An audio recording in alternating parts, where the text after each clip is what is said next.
Okay.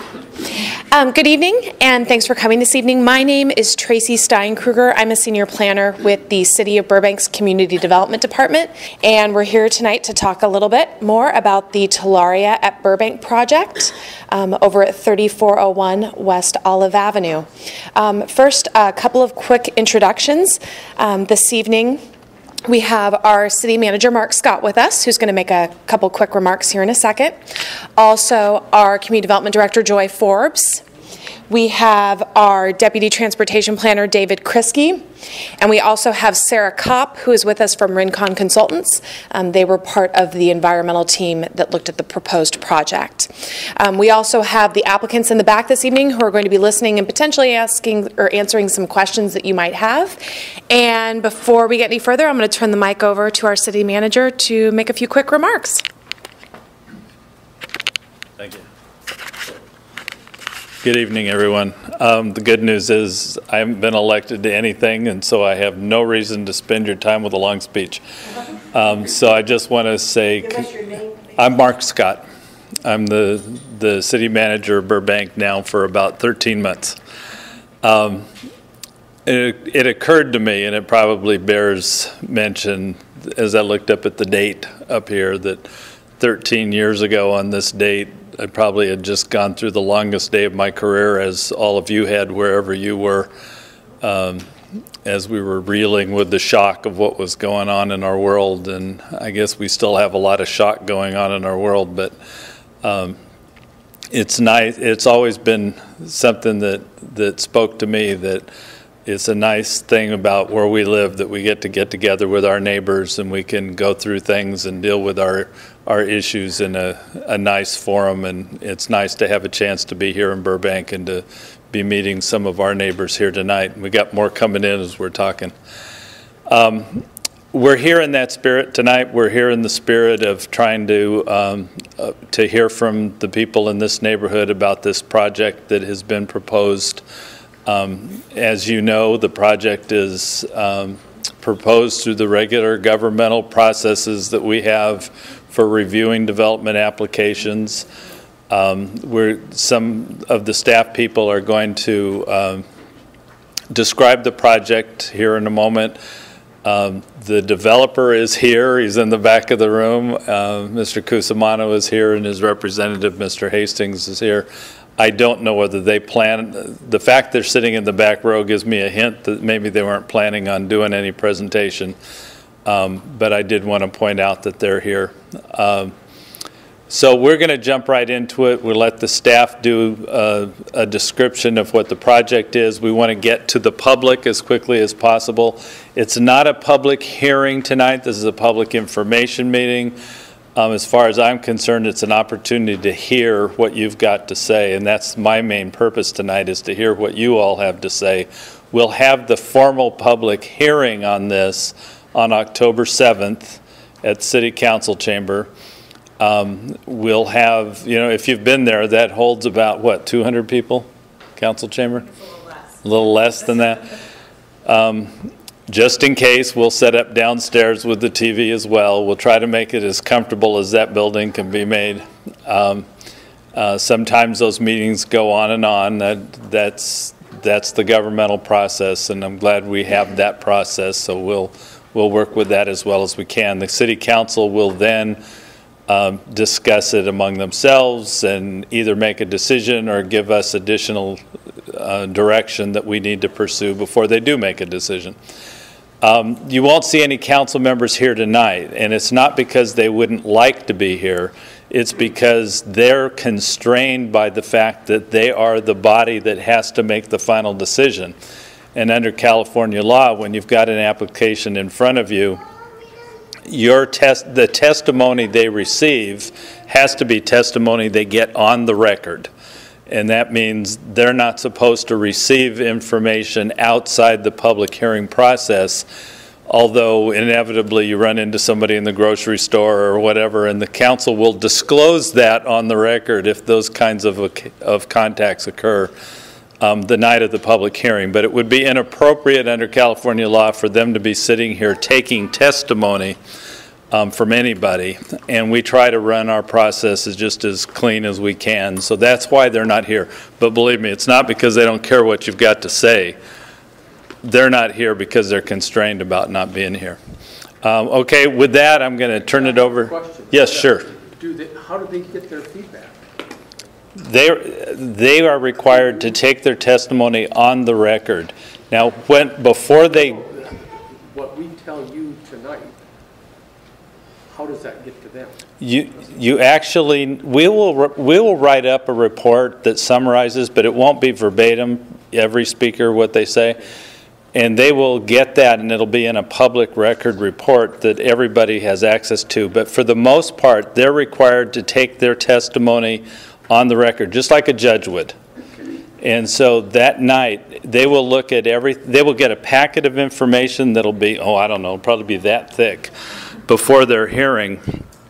And it will include all the environmental documents. It'll include the minutes from the planning commission or planning board meeting.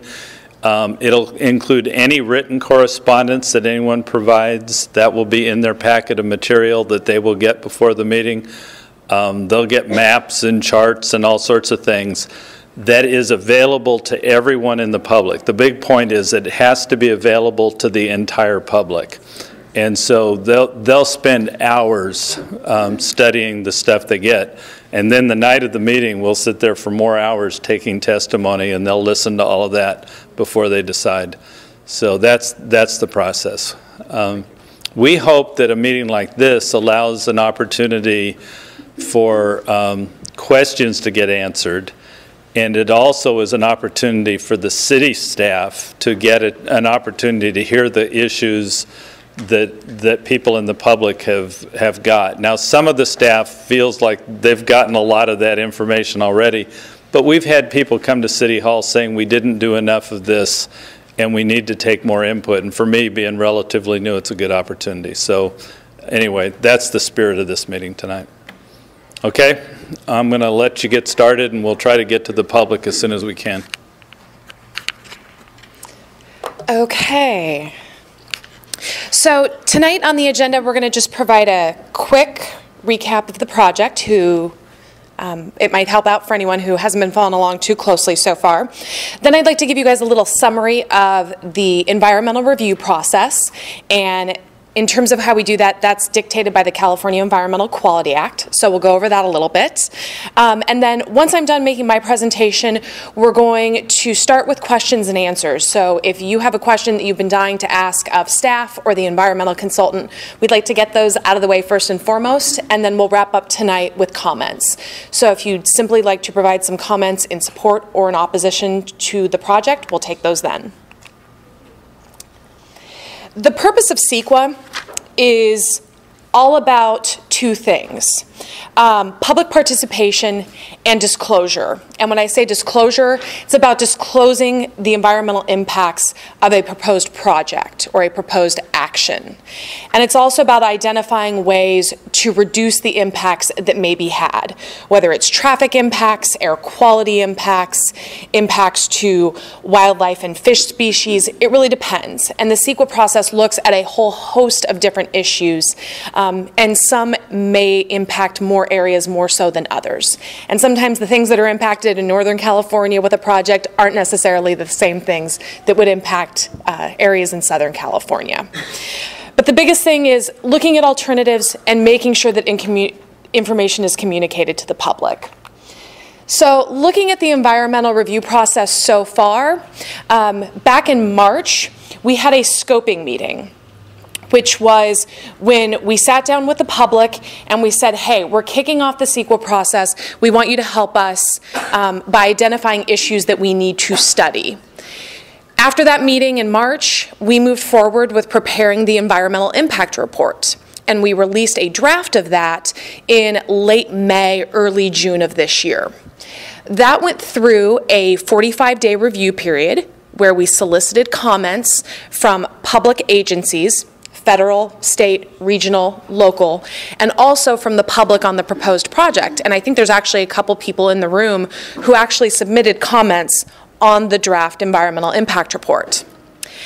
After that 45-day period concluded, we started about preparing the final environmental impact report, which responds to all of the comments that we received and also communicates that information back to the public. We released the final environmental impact report, I want to say about a month ago now, and now we're getting ready or ramping up for City Council consideration of the project, which is scheduled for October 7th. And at that point in time, the council, and this is something that I've talked to a lot of people who've contacted me about, they're not making a decision on the project based on just the environmental impact report.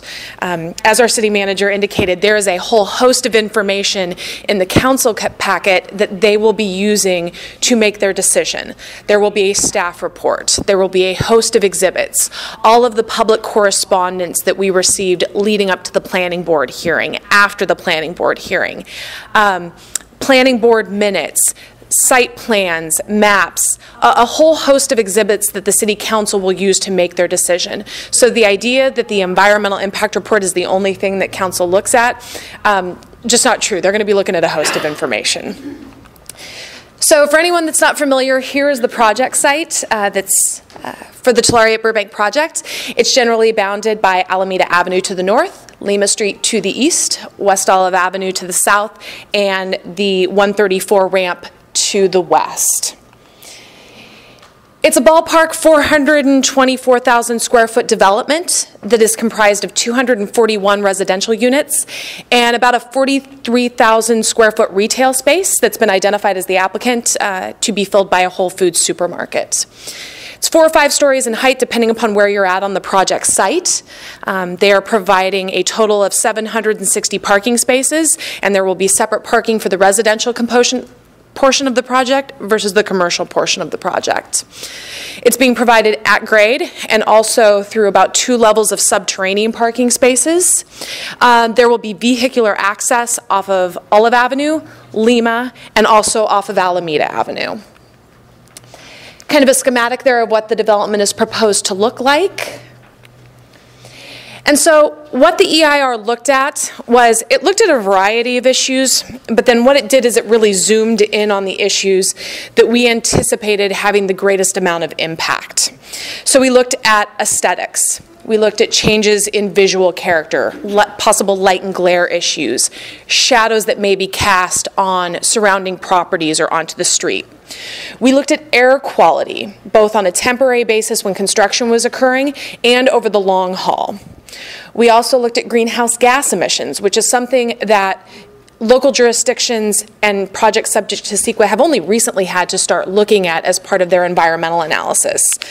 We were looking at consistency with the city's greenhouse gas reduction plan and also looking at overall emissions that would be produced by the project. We looked at hazardous materials and the opportunity for hazards, soil contamination, health risks associated with the project's distance to the freeway. We also looked at things like noise, again, both on a short-term and long-term level, and we also looked at transportation and traffic issues, impacts to the local circulation system, regional impacts, and also transit impacts. We're also required to look at alternatives, basically things that could happen on the project site other than the proposed project itself. So the first thing that we're asked to consider, we're actually required to consider it, is the no project alternative. And that basically assumes, what if it just stayed as is and no proposed project ever occurred? Then we also looked at a second alternative, which is, what is the maximum development that it could occur under the general plan? And in the media district area for that particular property, you can actually develop about 185,000 square feet of commercial space and about the same number of dwelling units, albeit with discretionary approval, so approval from the planning board and from the city council. Then we also decided to take a look at 2 other alternatives. One that would assume that only the residential development would occur on the site, so only the development of the 241 residential units. And our last alternative that we looked at was if only the commercial portion of the project was developed. So if only a 43,000 square foot retail space were to be developed on that site. The conclusions that were reached in the EIR was that ultimately with the proposed project, there were no significant unavoidable impacts, which basically means through a variety of mitigation measures, we can bring all of the impacts associated with the proposed project down to a less than significant level. So if you're familiar with the EIR, what you'll see is that there are a variety of mitigation measures or things that the developer and the city will be required to do to accommodate the proposed project. It's looking at things like what types of construction equipment are used, what sort of processes and procedures are in place should, when they're digging the parking garage, if they were to find any sort of archaeological remains or perhaps human remains, because it's been known to happen. Interior dust control measures, making sure that residents are aware, future residents of the project, that they need to have filter screens installed in their units. Different types of noise measures that limit them to when construction can occur, where vehicles can be parked on site, where noise generating equipment has to be located. And then for transportation and traffic, it's requiring things like preparation and approval of a construction management plan, and a variety of restriping measures and improvements to a variety of intersections in and around the project site. So that's it for me for tonight. I'm actually kicking it back to you guys now for questions and answers and comments. But to kind of wrap up, City Council consideration of the project is scheduled for October 7th. You'll start to see probably at the end of next week or early the week after that, you'll get notices in the mail if you're within a certain distance of the project site, letting you know that we've officially scheduled the City Council hearing. It'll provide you with a variety of information as to how you can get more information on the project, similar to what you've seen in past notices. The City Council packet for the project is usually available online the Thursday or Friday before the City Council considers the project. And the website address for where you can find those materials will actually be on the public notice that goes out to you later on next week. And then if you plan on submitting correspondence that you'd actually like included in the council packet, an email, a handwritten note, a formal letter to the council, and you want that included in the packet, I would recommend actually, if you're planning on submitting that, you get that in probably by the end of next week, because we're in the process right now of preparing the staff report and all the materials that have to be delivered to council. But in the event you can't hit that deadline, we will still collect any correspondence that we receive in the city clerk's office, in the community development department, and all of that will be forwarded to the City Council either in advance of the public hearing or on the night of. So there'll be multiple opportunities. It's just when the council then will actually get those materials, whether it's part of their packet or on the night of the hearing. So that being said, I'm going to wrap up here, and I think what we'll do next is if anyone has a question that they want to ask about the project, about the environmental analysis, we'll go ahead and go around the room and let people start asking their questions, and there's a whole host of people here hopefully to respond. If you have just a comment that you want to make in support or opposition to the project, we'll go ahead and tackle that after Q&A. So anybody with questions? It's always me, the big mouth wants to come up.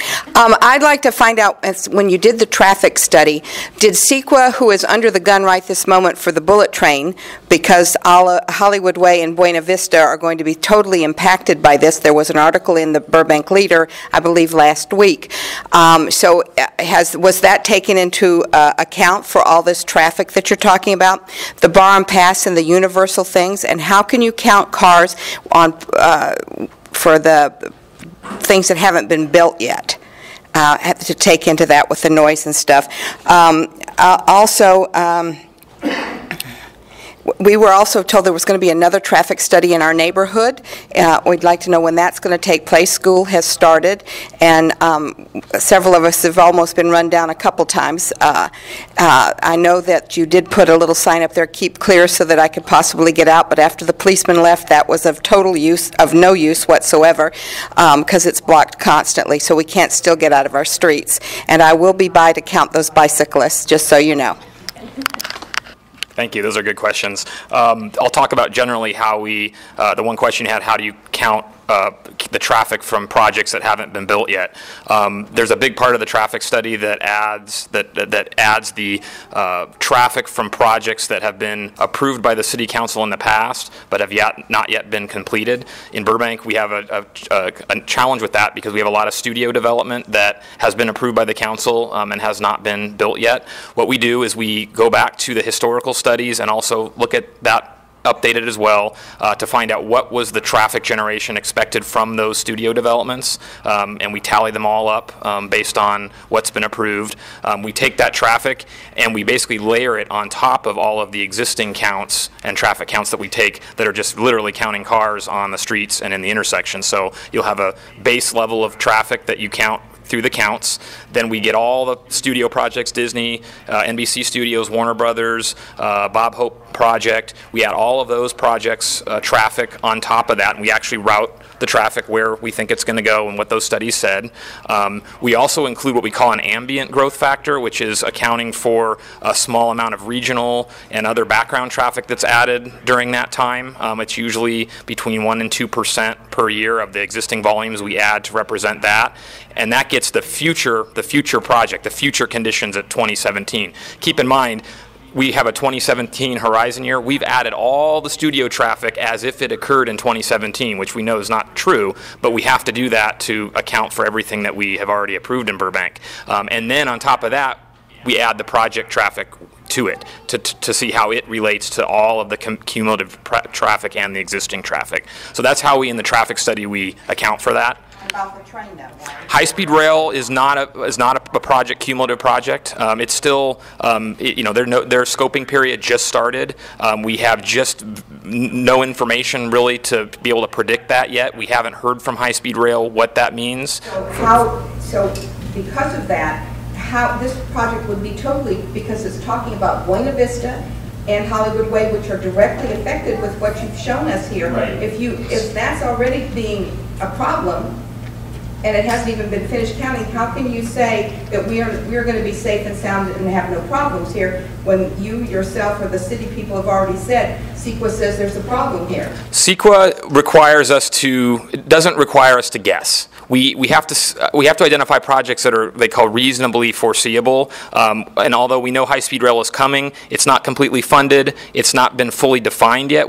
How many trips are going to go to the station? We don't know that. So CEQA tells us we don't have a crystal ball. We can only make our best guess of what the future is going to be with the information that we have. And CEQA says absolutely, if you've approved the projects, you've got to add that in, and that's what we've done. We've also added that cumulative ambient growth. We just know that traffic, actually lately it's been declining over time, but traditionally traffic grows over time. So we add that to account for it too. And then keep in mind that all that studio traffic is loaded up at 2017, when in reality we know they're not going to do that. So it's a very conservative estimate of the forecast, but we don't have to guess. We don't have to completely guess with projects that we haven't been defined by other agencies yet. And then you had a question about a second study. For the benefit of the audience, separately, the city is looking at the neighborhood, specifically north of Alameda, that had a neighborhood protection plan adopted by the council in the mid-2000s. A variety of treatments were identified in the plan to help mitigate for existing and future cut-through traffic, regardless of this project. That is on a separate track from this project, although this project would influence that potentially if it were approved. Even if this project were not coming through, we would still be doing this update. So we are in the process of getting a consultant on board, identifying count locations. And that was from 2003, right? Yes, the plan was... So we're in 2014 now, so it's taken 10 years, but we're going to wait some more, but build this? It's taken, not 10 years, but it's taken some time. 2003 we started. 2005 the community identified and came to a basic consensus on the improvements they wanted to put in place. We took that to the City Council. The City Council in 2005 told the staff then implement phase 1 of those improvements. There was a phase 1 and a phase 2. Those were put in for the most part. There was one that wasn't. 2007, we came back to evaluate and kind of get an input from the residents as to how are things working.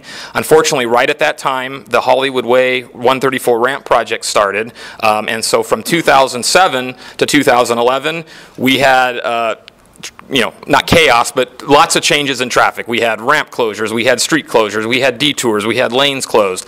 We couldn't measure traffic on the neighborhood when all of that influence from the construction was happening. In the middle or end of 2011, that project was over, and now we need to go back and review the plan again. Yes, from 2011 to 2014, we haven't done anything, and we should be doing something, and we are doing something, and so we want to make sure that we get back with the counts, with the neighborhood, see where we are. There's a new proposal that's come out for even more closures along some of the side streets in Alameda, and we'll be evaluating that. And we are starting that. And we've had one meeting. We're forming a working group to study that. In fact, if you're in that neighborhood and are interested in being a part of the working group, please come up afterwards and talk to me to make sure I have your name. And we're going to be beginning that in earnest in the fall to see where we are and where, if we need to do other improvements. And the Barham Pass. Barham Pass, so we accounted for Barham, or we measured Barham basically right at Olive and Forest Lawn Drive, the kind of the gateway into Burbank. So we took a count there and did the same thing that I just described. Existing count, added the background traffic, added the ambient growth, and then measured the level of service and calculated the project's share of that. What about the lawsuit that Los Angeles threatened us with? There is a lawsuit that basically, this is a long time ago, well predates me, that identifies the Burbank has a relationship and an agreement with Los Angeles that over time there are certain improvements to the Barham corridor that LA and Burbank need to cooperate with to improve. Some of those have been done in the past around Oden Street, and then some improvements down on the 101 and Highland. I don't know the specifics of them, but I know some improvements were done. The NBC Universal Master Plan, which is also included in that background, identified improvements on Barham also that they'll be building that are accounted for as well. So there are improvements, but then an obligation of the city to work with LA to make those improvements on Barham as well. Hi. Is it on? Okay. You might have addressed the ones that... the streets that are touching. I'm on Cordova Street, one street east of Hollywood Way, and right now you can go out of it, and of course you probably know that everybody comes in the one that's supposed to only be an exit route. Is that one of the ones that's being addressed to close it off? It's. The neighborhood protection plan that we're starting the review of, that will look at Cordova, yes. So we're going to look at, is that effective? And you would talk about closing it off? A proposal's been floated that would close that off. Okay. It's a proposal from the neighborhood. It's not something the city is endorsing, but we are going to study it because a lot of people have an interest in seeing what would happen if we close those off. Cordova would be included in that study. Let me tell you, everybody goes in. Everybody goes in. It's halfway closed. Okay, and the other thing, was it addressed, because I'm sorry I came late, about Buena Vista? Does that impact this whole thing? Because that one lane is just a nightmare? That you made it a bike lane and now there's one lane on Verdugo. I mean Verdugo, I'm sorry. Verdugo was Verdugo's current configuration of one lane was assumed in the study. So we added all the trip. We didn't assume that Verdugo was going to change. It was going to stay one lane. And it's still going to stay one lane?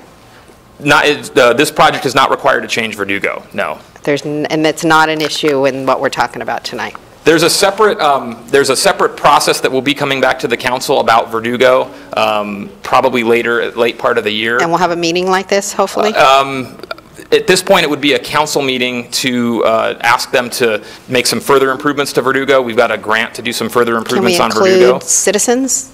I'm sorry? Can you include citizens? Yes, citizens are always welcome to come and participate. So I will be notified in the mail or whatever? You will not be notified of this particular meeting. If the council decides they want to look at changing Verdugo in any way, then yes, we would have to do notice to the residents nearby. And the light at Buena Vista and Verdugo, it's just like forever. You're just sitting there, those two. Yes, the grant actually provides improvements to improve that traffic light, yes.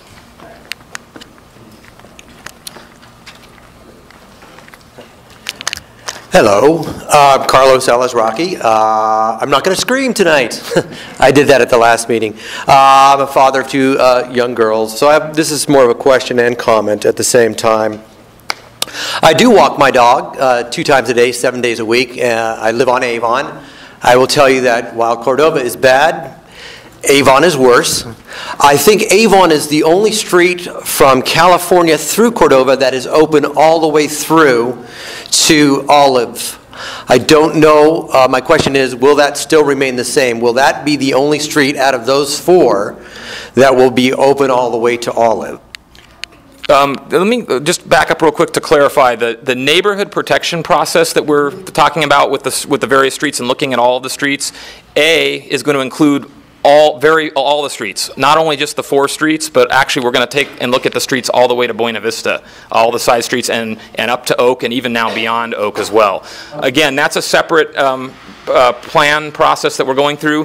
This particular project, the Talaria project, the traffic study did not identify any impact on the adjacent neighborhood due to the traffic caused by the project. There's a threshold of a certain % increase that the project has to add to the side streets in order for an impact to be triggered. That threshold was not met. Nonetheless, the current proposal does have the applicant agreeing to fund some money towards whatever improvements are eventually identified with the separate neighborhood protection study, which, yes, will include all of the streets in that area. So, yeah, this would fall in the same boat. On Lima, for example, going north and south, people are supposed to turn left and right. And they travel through Lima anyways, they ignore it. So you're right, this woman is right. There will need to be a physical barrier to commit various small acts of anarchy, which happen every day. And the other thing is, I am excited about the potential of the project, I really am. And as a neighborhood person who wants to walk to the potential Whole Foods, I know that Lima is unbearably long. Will there be maybe dedicated crosswalks for the neighborhood folks to walk across, other than having to go all the way to Hollywood Way and or use Lima, which takes very, very long to get across? And then my last comment is, like Bradley Davis from our neighborhood, hopefully I will be be instrumental in getting a cul-de-sac built to keep our neighborhood safer. But that's my last comment. Thank you. And just the question about the crosswalks, we are not proposing any new marked crosswalks at an uncontrolled intersection. Our Public Works Department doesn't like to do that without significant treatments, and sometimes it's not safe in any regard. The applicant will be improving the signalized crosswalks at Lima and over at Cordova / the ramp. With high visibility paint. We're going to maybe do some curb extension if it makes sense. We want to make sure the traffic still flows, but that's a possibility. So we want to make the walking as comfortable as we can, because we absolutely want to encourage the walking. And one last thing is parking permits now, because there's a potential for, while there's a lot of spaces at Whole Foods, there is potential when it gets crowded for people to park in our neighborhoods as well. So is there a way, like the Trader Joe's, for example, at Toluca Lake, I think was so overcrowded they started to permit those streets, because there is potential for spillover traffic to park in our neighborhoods now. I think there's an existing issue with parking I've heard from the neighborhood, and I know in the earlier NPP in the mid-2000s that was an issue too. The NPP, the Phase 1 NPP added parking time restrictions for the neighborhood. So as part of this update, we need to look at the parking utilization. Are those still working, or do we need to go to something more restrictive such as permit only? There's trade-offs to that because it's inconvenient for the neighbors too, so we're going to look at that. Hi, thank you for answering my email today. I have a couple questions, and then you can just answer them. One, there was only 1 day done for the traffic study for this EIR, is that correct? Yes. So 1 day is a study? Yes, and that's the standard practice of how traffic studies are done throughout the state. Some jurisdictions have started looking at longer term stuff, but we generally count a single day and make that consider that the representative day. What we don't do is count during the summer or count during a holiday. We try and take a typical day, but yes, we do 1 day. And so you said that the traffic that you figured for this project is within the percentage. It would not have an impact. What is that percentage? I mean, like, how much more, and how can you approximate how much more? There's two thresholds the city has. One threshold is at intersections, and it's a sliding scale depending upon how the intersection currently operates, but that percent increase is anywhere from 2% additional trips, or actually additional delay and capacity restriction, to 0.5%. So it's that threshold minimal. Meaning if you go more than 2%, if only 2%, and if you only hit 2%, you're gonna trigger an impact. So you have to add if the project is only adding either 2% or 1% of additional delay to that intersection, that's considered an impact. When we're looking at the side streets, the residential streets, the thresholds are a little bit different. It's not an intersection with turning movements. It's just a measurement of the cars on the road. That is also a range, but it's generally 10 to 12% additional traffic needs to be added to the streets to trigger an impact. In this case, most of this project added about 6 to 8% additional traffic, or is expected to. So it was below that threshold. And last question. So the results of over the last few years of the things that have been corrected, is that like, I'm on Lima, so is that the curved in entryway and the light and the straight, the sign saying to go no straight, right, no drive through. Those are considered the things that was the phase one. There was parking restrictions. There was those chokers. Actually, the chokers kind of came even before that, I think. There's the striping on Oak Street, the edge lines. A couple of stop signs were put in. The turn restrictions are the other ones. Those were the phase one. Things that are in phase two that the council said not to put in, but to wait and see, are things like adding the half diverter that's on Cordova, extending that and adding it to Avon, California, and Lima. Phase two also had another turn restriction at Buena Vista and Oak Street. Phase two also had some reconfiguration where Edison and California form that triangle by the school to add some parking and to make part of that street one way to offset parking impacts caused by the school. Those things the council was not wanting to put in right away. They wanted to wait and see. And so those are the sorts of things we'll be evaluating to see if those are still warranted and if we should put those phase two items in. Or there's maybe other things such as what's been come up with the cul-de-sac. Well, also, I mean, what is the difference between what those changes, what's the effects of when those changes were done? I mean, the numbers don't seem to have been reduced. Right. So I don't know if I haven't looked at what the count was before versus now. Yeah, well, we need to look at the old data then. It may not have. It may have still gone up for all we know. I know. So we're doing stuff that are just Band-Aids, and then we're adding another project with lots more projects with lots more traffic, and we're doing all these things that are just not working. And, and then making Verdugo one lane. So we're pushing, everything is just going that way, and it's not working. And so my question is, who makes it work? Who is supposed to make all of this work? We all are. We all need to sit down and roll up our sleeves and get as much data as we can and figure out what can work. The first phase may be, wow, phase one's not doing anything. Well, we know we need to get in there and do something more restrictive. Let me say something real quick. I want to say something about the fact that we're televising, because when I made my comments, I hadn't thought about that. The microphone's not working. Oh. You have to talk into it. La da da da. We are taping this. I was asked a question earlier about council getting information. Because the fact this is on tape, we can make this meeting available to City Council, because the exact same testimony can be heard by anybody in the public who watches the tape. So we will be able to share this with City Council. As a result, we need you all to be on microphone when you speak, and so that's why we're going to be kind of frenetic about this. I know there's a lot of people who want to speak, and we're tending to let this be conversations And we want to make sure everybody gets a chance to speak, and I think the comments are probably shared by lots of people, and I don't see anybody being nervous about that. But we do want to make sure that we give people, a variety of people, a chance to speak, and then we can come back to people again. Is that all right? The lady over here was asking, how are you going to make it work since it has not been working? Well, we need to go back into the toolbox and look at more protective, but then also more restrictive items. So we started as the phase one, as I described, is a lot of signs that need to be enforced, some turn restrictions, parking, speed enforcement.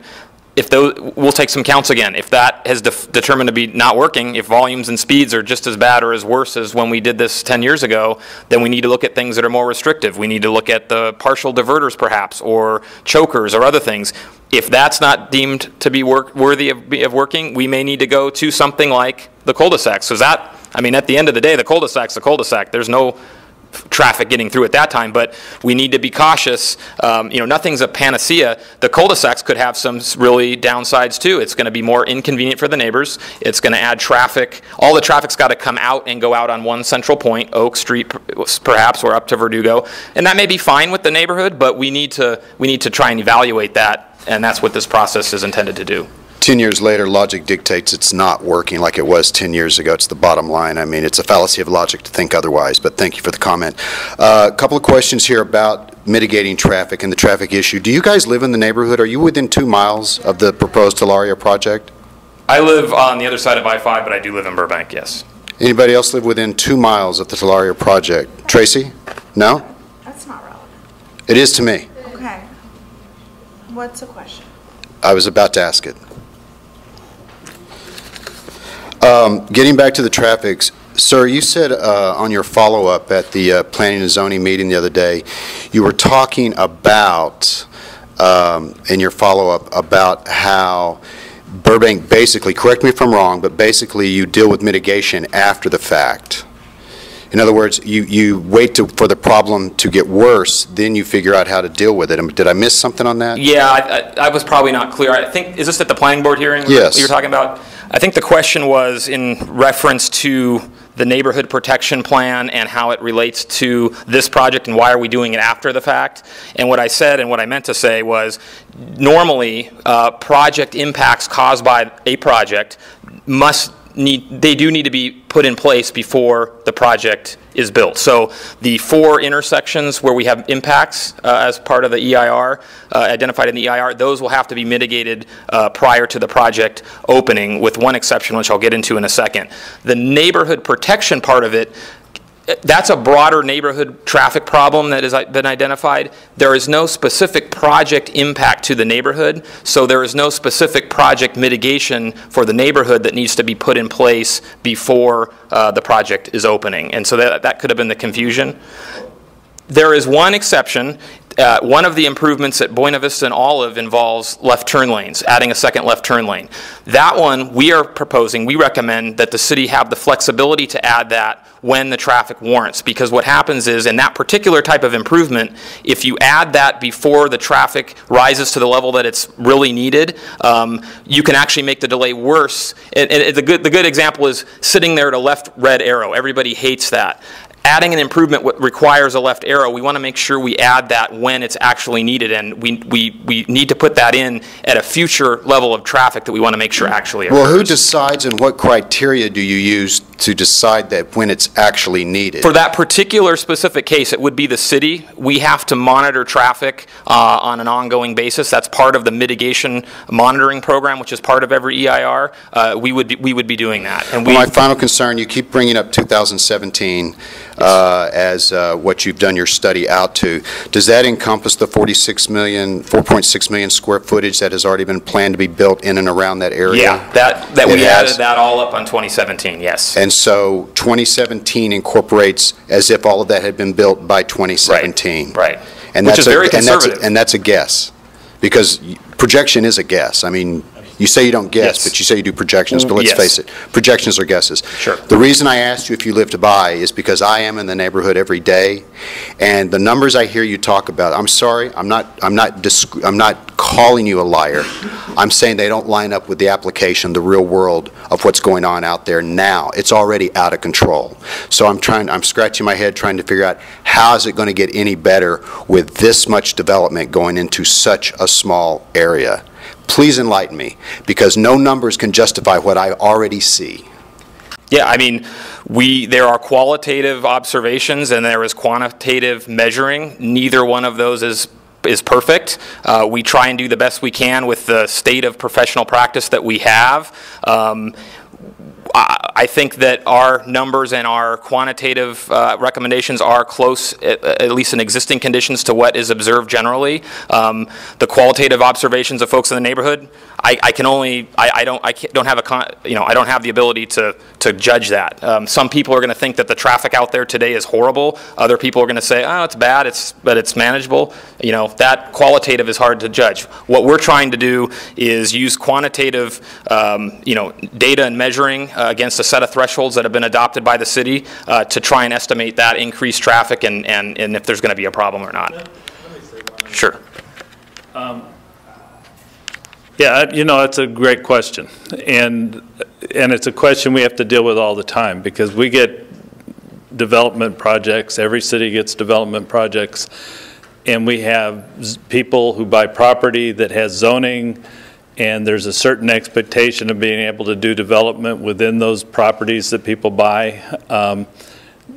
The number of trips that this particular project will create is evaluated within that greater context, and we look at it just as we do with every other project and try to say, is this the impacts that are caused, is this reasonable within the scheme of what that project is adding to the context? And all those other numbers are included in that analysis, but we're evaluating what this project is driving. And, with all due respect for people who are trying to live within an urban area where there's already a major problem, we're evaluating what this project is going to add to it. And these are the kinds of things that get called out as being appropriate to the fact that this project, that does have zoning to do much of what they're doing, most of what they're doing. In fact, the previous project obviously would have allowed a lot more. So within that context, we evaluate this. We never have a chance as a city staff. We never have a chance to say, you know what, this is it. We can't have another car on the streets of Burbank. We're just going to stop having development in Burbank. A city council could eventually talk about doing that, but we don't have an alternative that does that for us. So we're looking at the context of what the zoning is and what we should then recommend to do about it for the project that's in front of us. Why is that? The either or scenario, it's like, what does that have to do with what we're talking about? It's what the question you asked was. Either this or no planning and zoning at all. I mean, no, I didn't say come that. on. I didn't say that. Nor did I. You implied that, sir. No, I didn't, and I didn't put those words in your mouth either. I'm just trying to say, you're saying to us, look, folks, there's a problem out there, and we don't seem to notice that. Which is why I asked about who lives where. Right, and I live next to City Hall. I mean, that's where we live, and we work this area, and we do everything we can as well as we can, but we can't have somebody's staff living in everybody's neighborhood. I've actually been trying to rent in your neighborhood, but I can't find any place to rent. I can't find any place in Burbank to rent. I'm having some problems with that. It's a desirable place to live. I live in Niagara. There's a place you can go right there. If it'll meet my... 430 Niagara, vacancy. And if you can get it to meet my budget, we got a deal.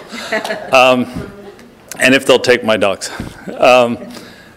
I'm just trying to tell you that there's so much more that goes into this when a city staff tries to evaluate a project than just simply saying, yeah, there's a traffic problem on the streets. Absolutely, we agree that it's a real challenge to look at all the traffic on the streets. But how does that then play into what we recommend on a given project? We're evaluating the impacts of that given project. And that's the answer I'm trying to give you to the question you asked. Thank you. Okay? Let's see, I'll try and hold it to just the questions for now.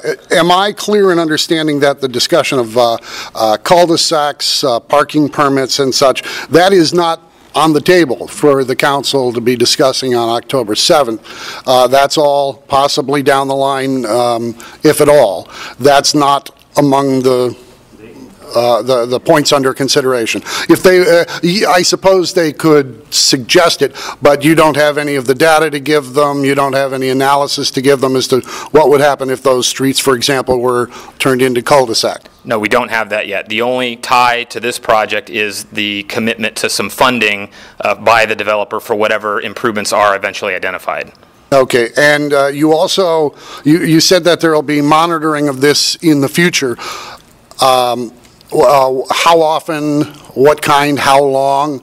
A moment ago you were talking about we got to, get into that toolbox, but it seems like over and over getting into that toolbox runs up against, well, the state mandates 1 day. And so it's a pretty huge move to have it be two days or 2 days a week apart or more. There's two parts to that. On the one hand, for the neighborhood process, budget allowing, we could do as much data collection as we wanted. We will probably try and get more than 1 day for the neighborhood because it's a more detailed look.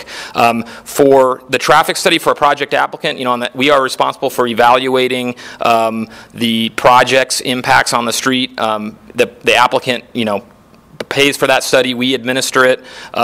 We need to be reasonable with what we require.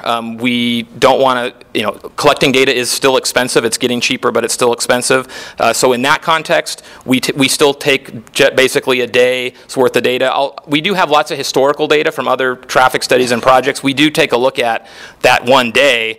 Does it jive with what we've gotten and other data we've gotten either as part of our monitoring or that we've collected or other projects? If we see something way out of bounds, we're going to go back and recount that, but we do one, basically base it on 1 day. The neighborhood process, we could take more data. It's all about budget. Is that 1 day a year through, was it 2017? Was that how far out you said the regular monitoring of this area would be? Oh, the monitoring's ongoing. That's a requirement of the mitigation monitoring program and of our city transportation policies to monitor intersections over time to see are things getting bad or worse and then implementing improvements. Okay, and finally, I keep hearing varying reports about the parking on this project. I know you've got 760 spaces, is one component underparked? Are they both overparked? What's the distribution of those 760? Thank you. 760 total parking spaces. The residential is separate from the commercial. Talk about the commercial first. Under the Burbank Municipal Code, you would be required to provide for a use like this about 140, 145 spaces. They're going to come in with 262.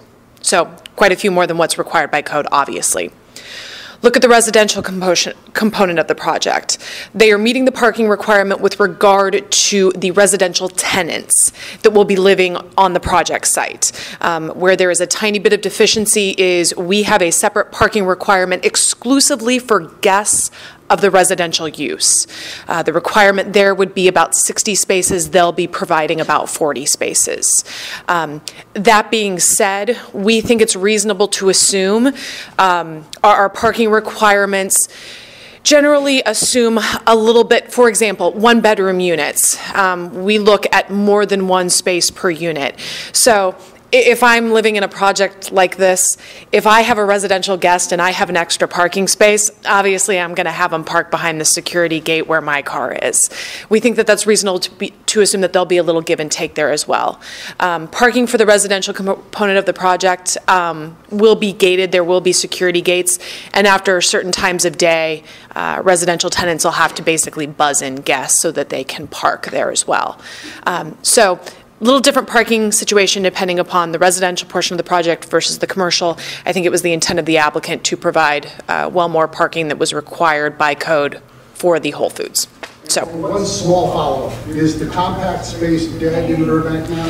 Yes and no. As a part of this proposed project, for the residential portion of the project, they are proposing a variety of full-size stalls, handicap stalls, and compact tandem stalls, which generally work a little bit better with residential uses than commercial. For commercial, it's going to be full-size stalls and some compact stalls. So for this particular project, yes, those are types of stalls that are being proposed. Yeah, hi. Out of curiosity, I'm hearing Whole Foods coming up a lot, but I keep detecting some kind of an asterisk on them. Are they really in on this, or are they just potentially in on it, or? It's our understanding at the planning board the applicant identified Whole Foods as being the tenant for the site and that they do have a lease with Whole Foods. We have also included in some of the conditions of approval, in the event, let's say, 10, 15 years from now this project is approved and suddenly Whole Foods is not the premier organic grocer and some other trend has taken root.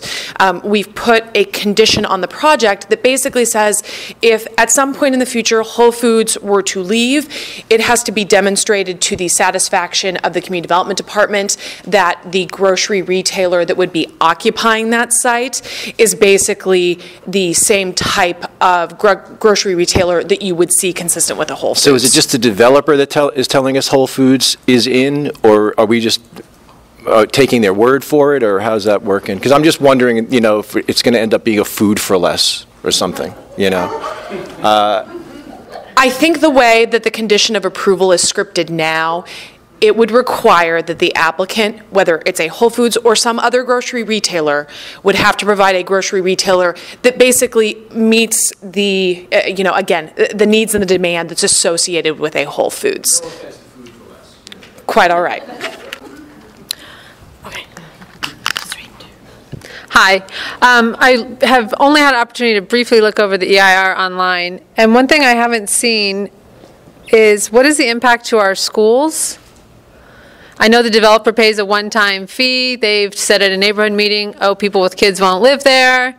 Although fair housing, they really have no say on whether or not you bring kids to live there or not. So I'm just curious, Stevenson's getting more bungalows, the middle school's down the street, the high school. What's the impact to the schools that we're anticipating? Has that even been discussed, researched? Yeah, it was discussed. It was discussed in the initial study notice of preparation that was sent out earlier this year. What happens is when they put in for building permits, they have to pay the fees that the school provides. So the school has the legally required fees per square foot per unit. The commercial will have to pay a smaller portion. The residential has to pay a larger portion per unit. And then the schools can use that for whatever purpose they need to have.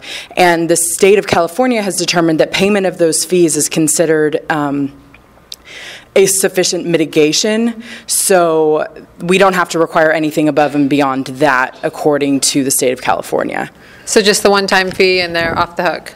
Well, the one-time fee and then, property taxes and everything that goes back into the district, then they would be using that as well. Okay, and then I've heard mentioned several times about the developer being willing to pay for mitigation that's decided on for the neighborhood protection program. Have they set a cap or a limit? And is there any way they could pay for the studies that we're looking at doing before we decide on what the mitigating plan would be? Actually, the last developer is paying for the study. We have funds left over from 2007, 2005 to pay for the study. We plan on using that. The developer has committed to up to $150,000. $150,000? How much would, let's just ballpark it, I know I'm putting you on the spot, but how much would 6 cul-de-sacs cost or 4 cul-de-sacs cost? I don't want to even put a ballpark out there. 150 wouldn't probably cover 6 cul-de-sacs. You have to really get into the engineering of how to construct that. So the intent, the developer would not be paying for the entire 4 or 6 cul-de-sacs if that's what's decided. So it's more like they might be pitching in? They will be pitching in up to $150,000. Okay. Is there any way to raise that number? It's up to the council. The council could... Can we raise that number? The council could talk about that. Okay. And then the other thing is, I know that they're asking for, I don't know what the technical terms are, zoning variances or additional residential units. more square footage than this lot, pardon me, is sized for under the media district plan and other things. How does staff decide or recommend yes or no, we should say yes to this? I mean, as employees of the city, what are you looking at to say this is a good idea or this is not a good idea? Does my question make sense? Yes. Okay, so with regard to the approval, what they are doing is something that actually has occurred in many areas of the city, which is they are requesting a plan development. And what that basically allows for is you take a project site, and most of the time it requires some form of lot assembly where you're combining a bunch of lots together.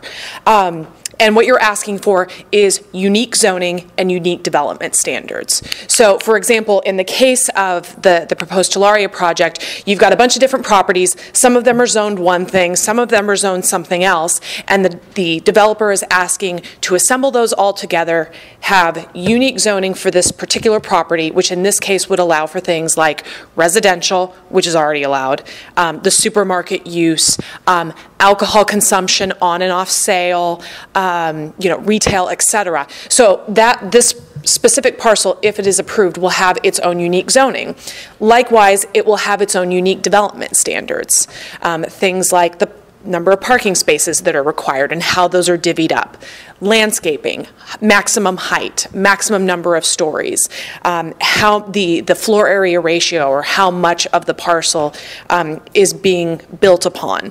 It will have its own unique development standards that are basically consistent with the development that is being proposed. So that's the first thing. Looking at it in contrast to our zoning ordinance, again, because they're asking to create something unique, basically we look at, okay, here are the two zones that they were putting together. Is it generally conform with this? Does it generally conform with that? And sometimes it does and sometimes it doesn't.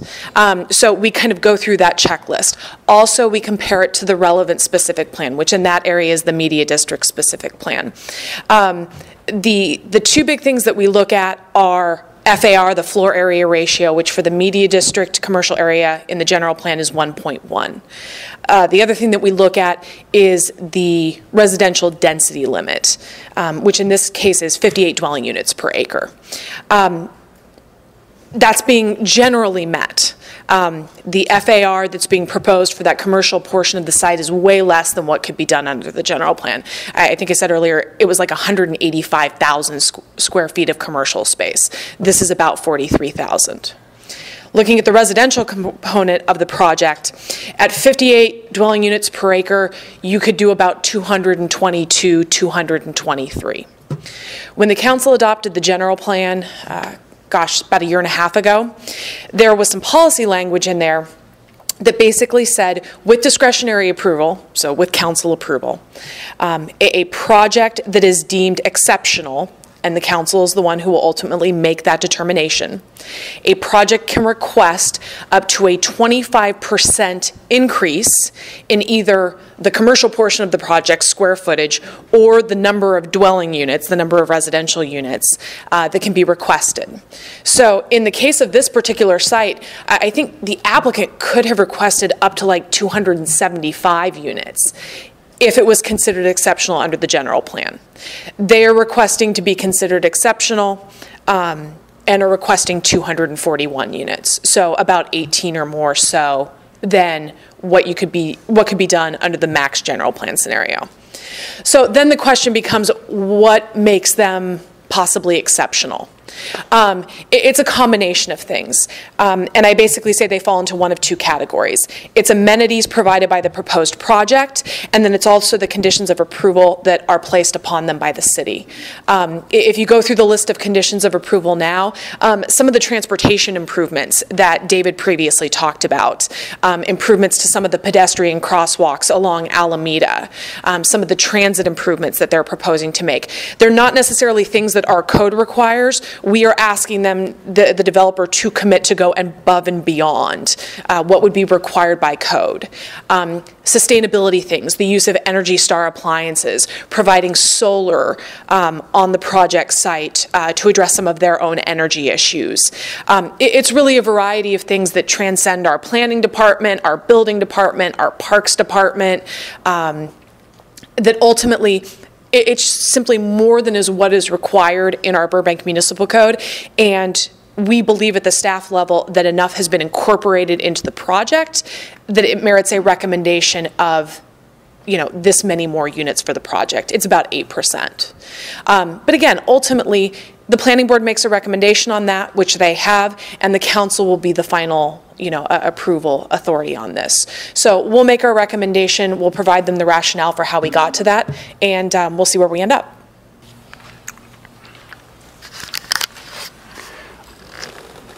I'm wondering if there's any chance that traffic could be reduced by putting more muscle into the transportation management organizations, into pedestrian and bicycling. And I know that Whole Foods has made they just made an announcement that nationally they're going to be doing delivery services. So those things can help. And I'm just wondering, what estimates could we possibly make to reduce traffic? Because each of us are probably driving 900 miles a month or something, and half of that is in our own neighborhoods. So every year we're driving the distance from West Coast to East Coast and back almost, just in our own neighborhoods. So how can we improve that? We took a conservative approach in estimating the trips made by pedestrian and transit and biking, but at the same time, the applicant is agreeing to add amenities that we hope will increase all of those modes. So on the one hand, we didn't want to assume all that was going to happen. We wanted to be conservative with the traffic study, but then the applicant still is putting all these amenities that could actually, in reality, could reduce the trip generation below our estimate. Some of the things that they are committing to do is this project is in the media district. We have a transportation management organization that helps to get commute trips to be made by other than by automobile, taking transit. It's incentives and information for all of our big employers. This project's going to be the first residential project to be part of the TMO, which they're not required to do. So all of those techniques to get people to take transit that we apply to Disney and Warner Brothers and all of those, we're going to be giving all that information and resources to the residential users of the project. There is extensive bicycle facilities included with the project. Again, we're not taking a big credit for that. We're not assuming a bunch of people are riding by bike, but those facilities will be available for the patrons of the tenants in the residential. A lot of work is going into the pedestrian circulation around the site. The sidewalks are all going to be wide, 12 to 15 feet or 12 to 16 feet wide to encourage pedestrian walkability. Pedestrian-oriented lighting's included. I mentioned the crosswalks and the enhancements to the crosswalks around the site. There is going to be transit passes provided, a certain amount of subsidy to a number of tenants in the development will have a transit pass subsidy available to them to encourage them to use Metro or Burbank bus to get to the Metrolink station if people work downtown. So we have a lot of non-motorized and transit amenities included in the project by the developer. Part of that is also why we're granting them the 8% credit, but at the same time we're not assuming that a whole bunch of people are going to be walking and biking and taking transit, because we know that a lot of people, the majority still arrives by car. We took a small credit, but nothing at all aggressive compared to those amenities. Thank you. Could I go back to the zoning just for a moment? This would require a zoning change, that's correct? Yes. And when you spoke of the 185,000 square feet of commercial space that was allowed, or the 271 residential, was that an either/or would both of those have been permitted under the original zoning? Under the general plan, all of these properties are media district commercial, and when you basically assemble them all together, this is what you could end up with. You could end up with a project that would have ballpark 185,000 square feet of commercial space, and then you could tack onto it with discretionary approval up to 223 units of residential. But not without discretionary approval, not under the current zoning. You could do the commercial. But discretionary approval mixed use has always been allowed in the city of Burbank, but it's always required some sort of discretionary authority. So, again, it's the staff review process, planning board recommendation, council approval. So, yes, you can do it, but for the residential, in addition, it requires some review. And if I could ask a question about the neighborhood protection plan. In essence, are we saying that the plan, which I wasn't that aware of, so I'm just going by what was said in the room, is rather long past due and has not had a great deal of attention over time,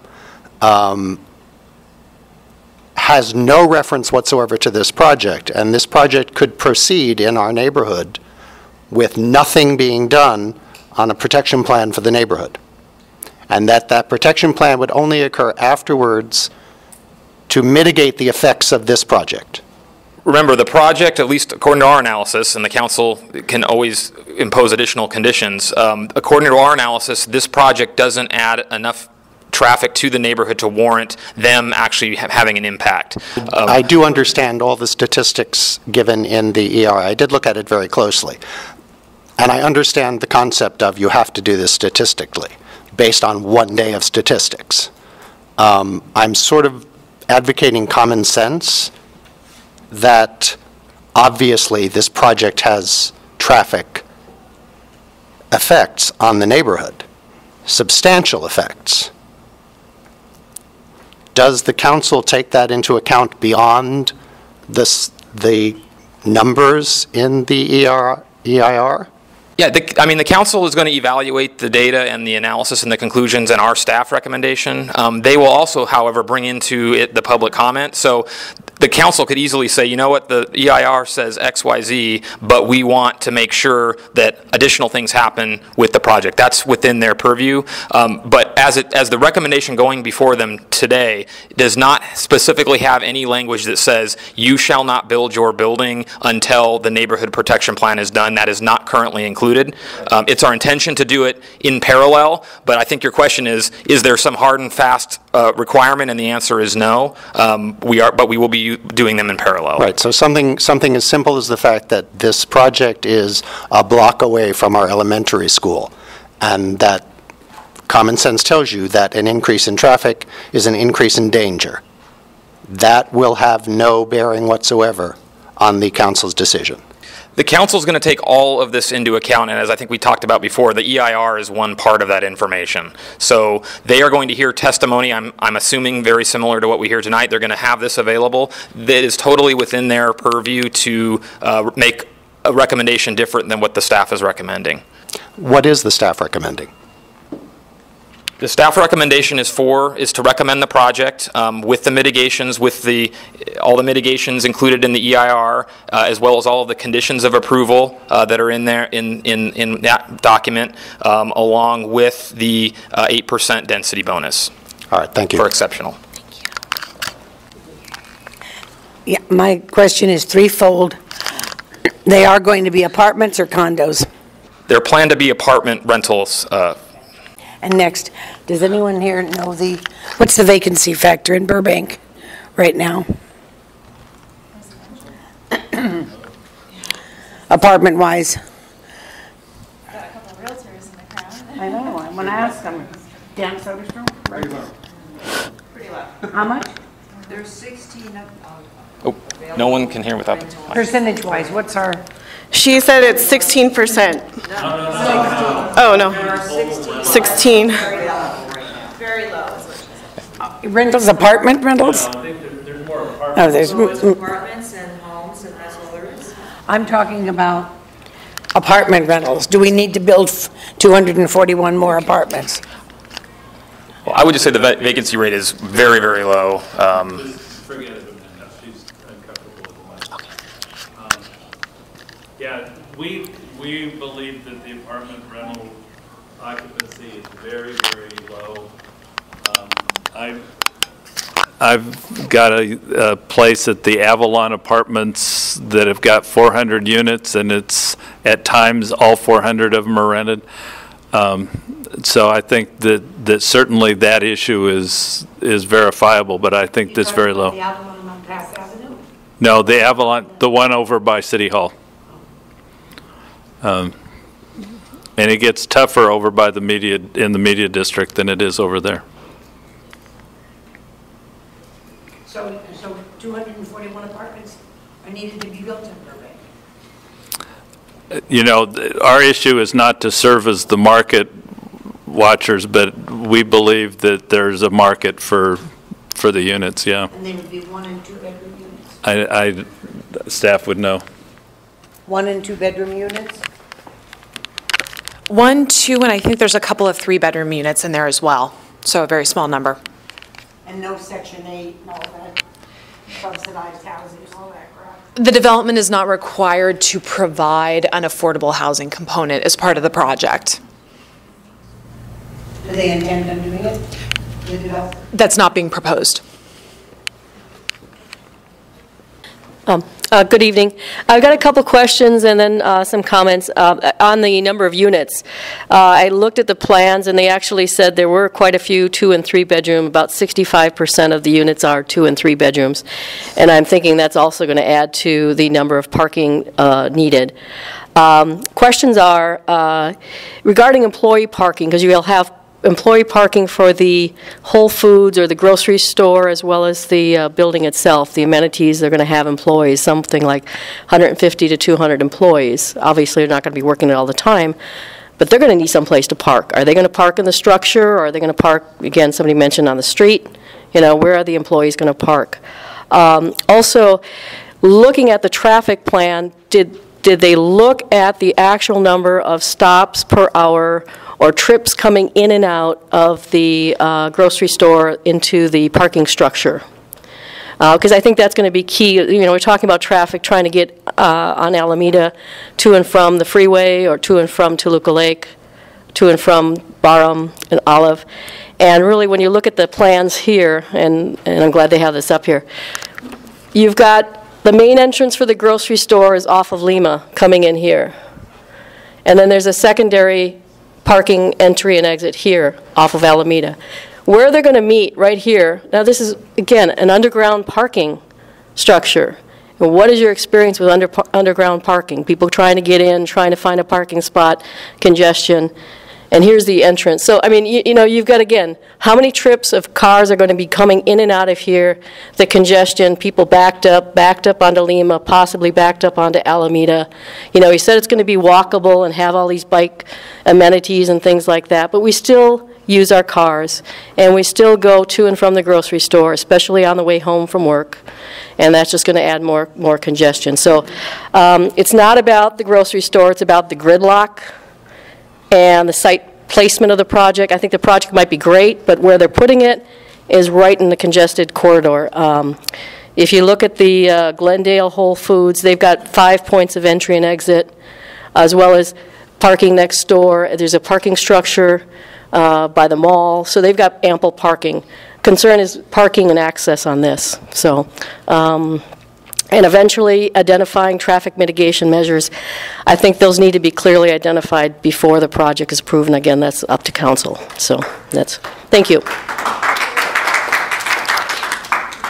I was just going to say, with regards to employees, yeah, it's assumed that they will be parking in the structure, which, sorry about that. And again, with regards to the number of spaces, you know, the proposed project is providing almost double the amount of required parking for the commercial portion of the project, like 140 versus 260. So, you know, we recognize that the demand for parking in the commercial portion of the project would be high, and the applicant has proposed to provide an excess of parking to hopefully prevent, you know, gridlock congestion from occurring within that commercial portion of the parking garage. Would there be other retailers? No. They're also all just Whole Foods? That's it? It's a single tenant. Yeah, the question was, are there other retailers? And the answer is no, it's a single tenant. And just briefly with regard to the driveways, we generate project traffic for the development, and then we assign that traffic in and out, actual movements in and out at the driveways, and then our Public Works Department helps us evaluate the actual circulation within the parking garage, and they believe that this is acceptable the way this is organized. They also look at the particular movements in and out, say on Lima, and how the driveway interacts with the intersections. Public Works helps us evaluate that as well, so that is taken into account. And then just a brief note on the trip generation, we actually went and measured actual Whole Foods to get the trip generation. That was something, if people were around during the previous Whole Foods, we didn't do.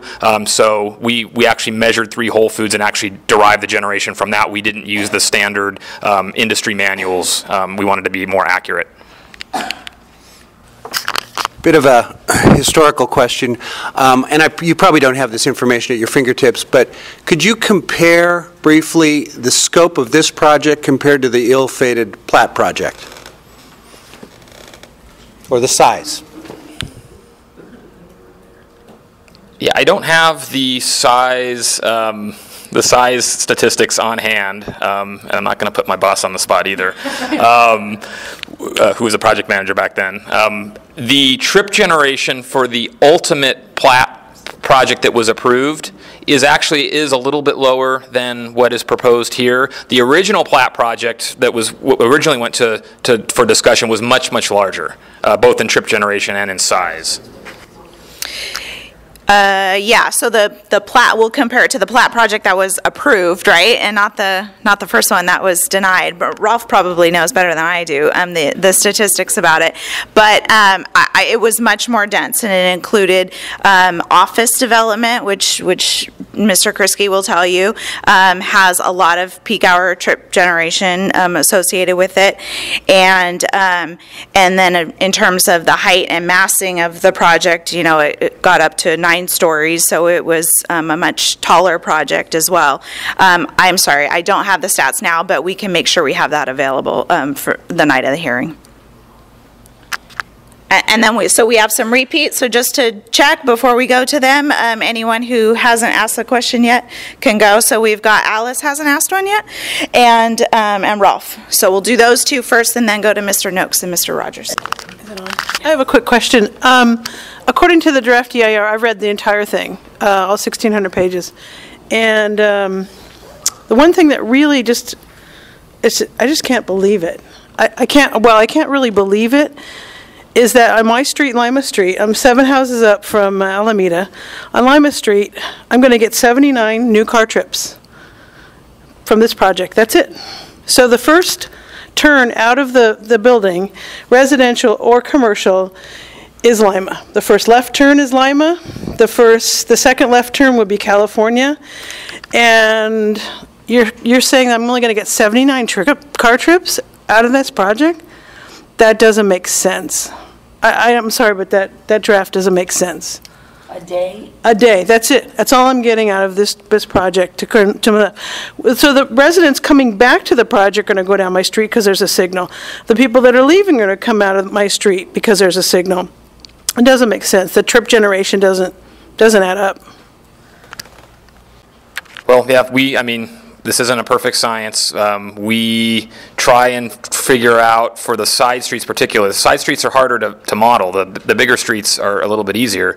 How many folks are, that trip number is how many folks are going to the market from the neighborhood, and that trip number is how many folks think that it's easier to take Lima, to go up to Oak, to cut over to Verdugo, to get up to that part of town versus just going Alameda, Olive, Buena Vista. And that's a function of the existing congestion on the larger arterials, which tends to push folks into the neighborhood. So we tried to estimate that at 79. It sounds like you don't believe it. We think it's a reasonable amount. We don't think there's a huge time advantage for folks to be snaking through the neighborhood that don't live in the neighborhood at that particular area. But that's what we can try and do to estimate, and that's what we've come up with, and we think that it's not. But obviously, there's a difference of opinion.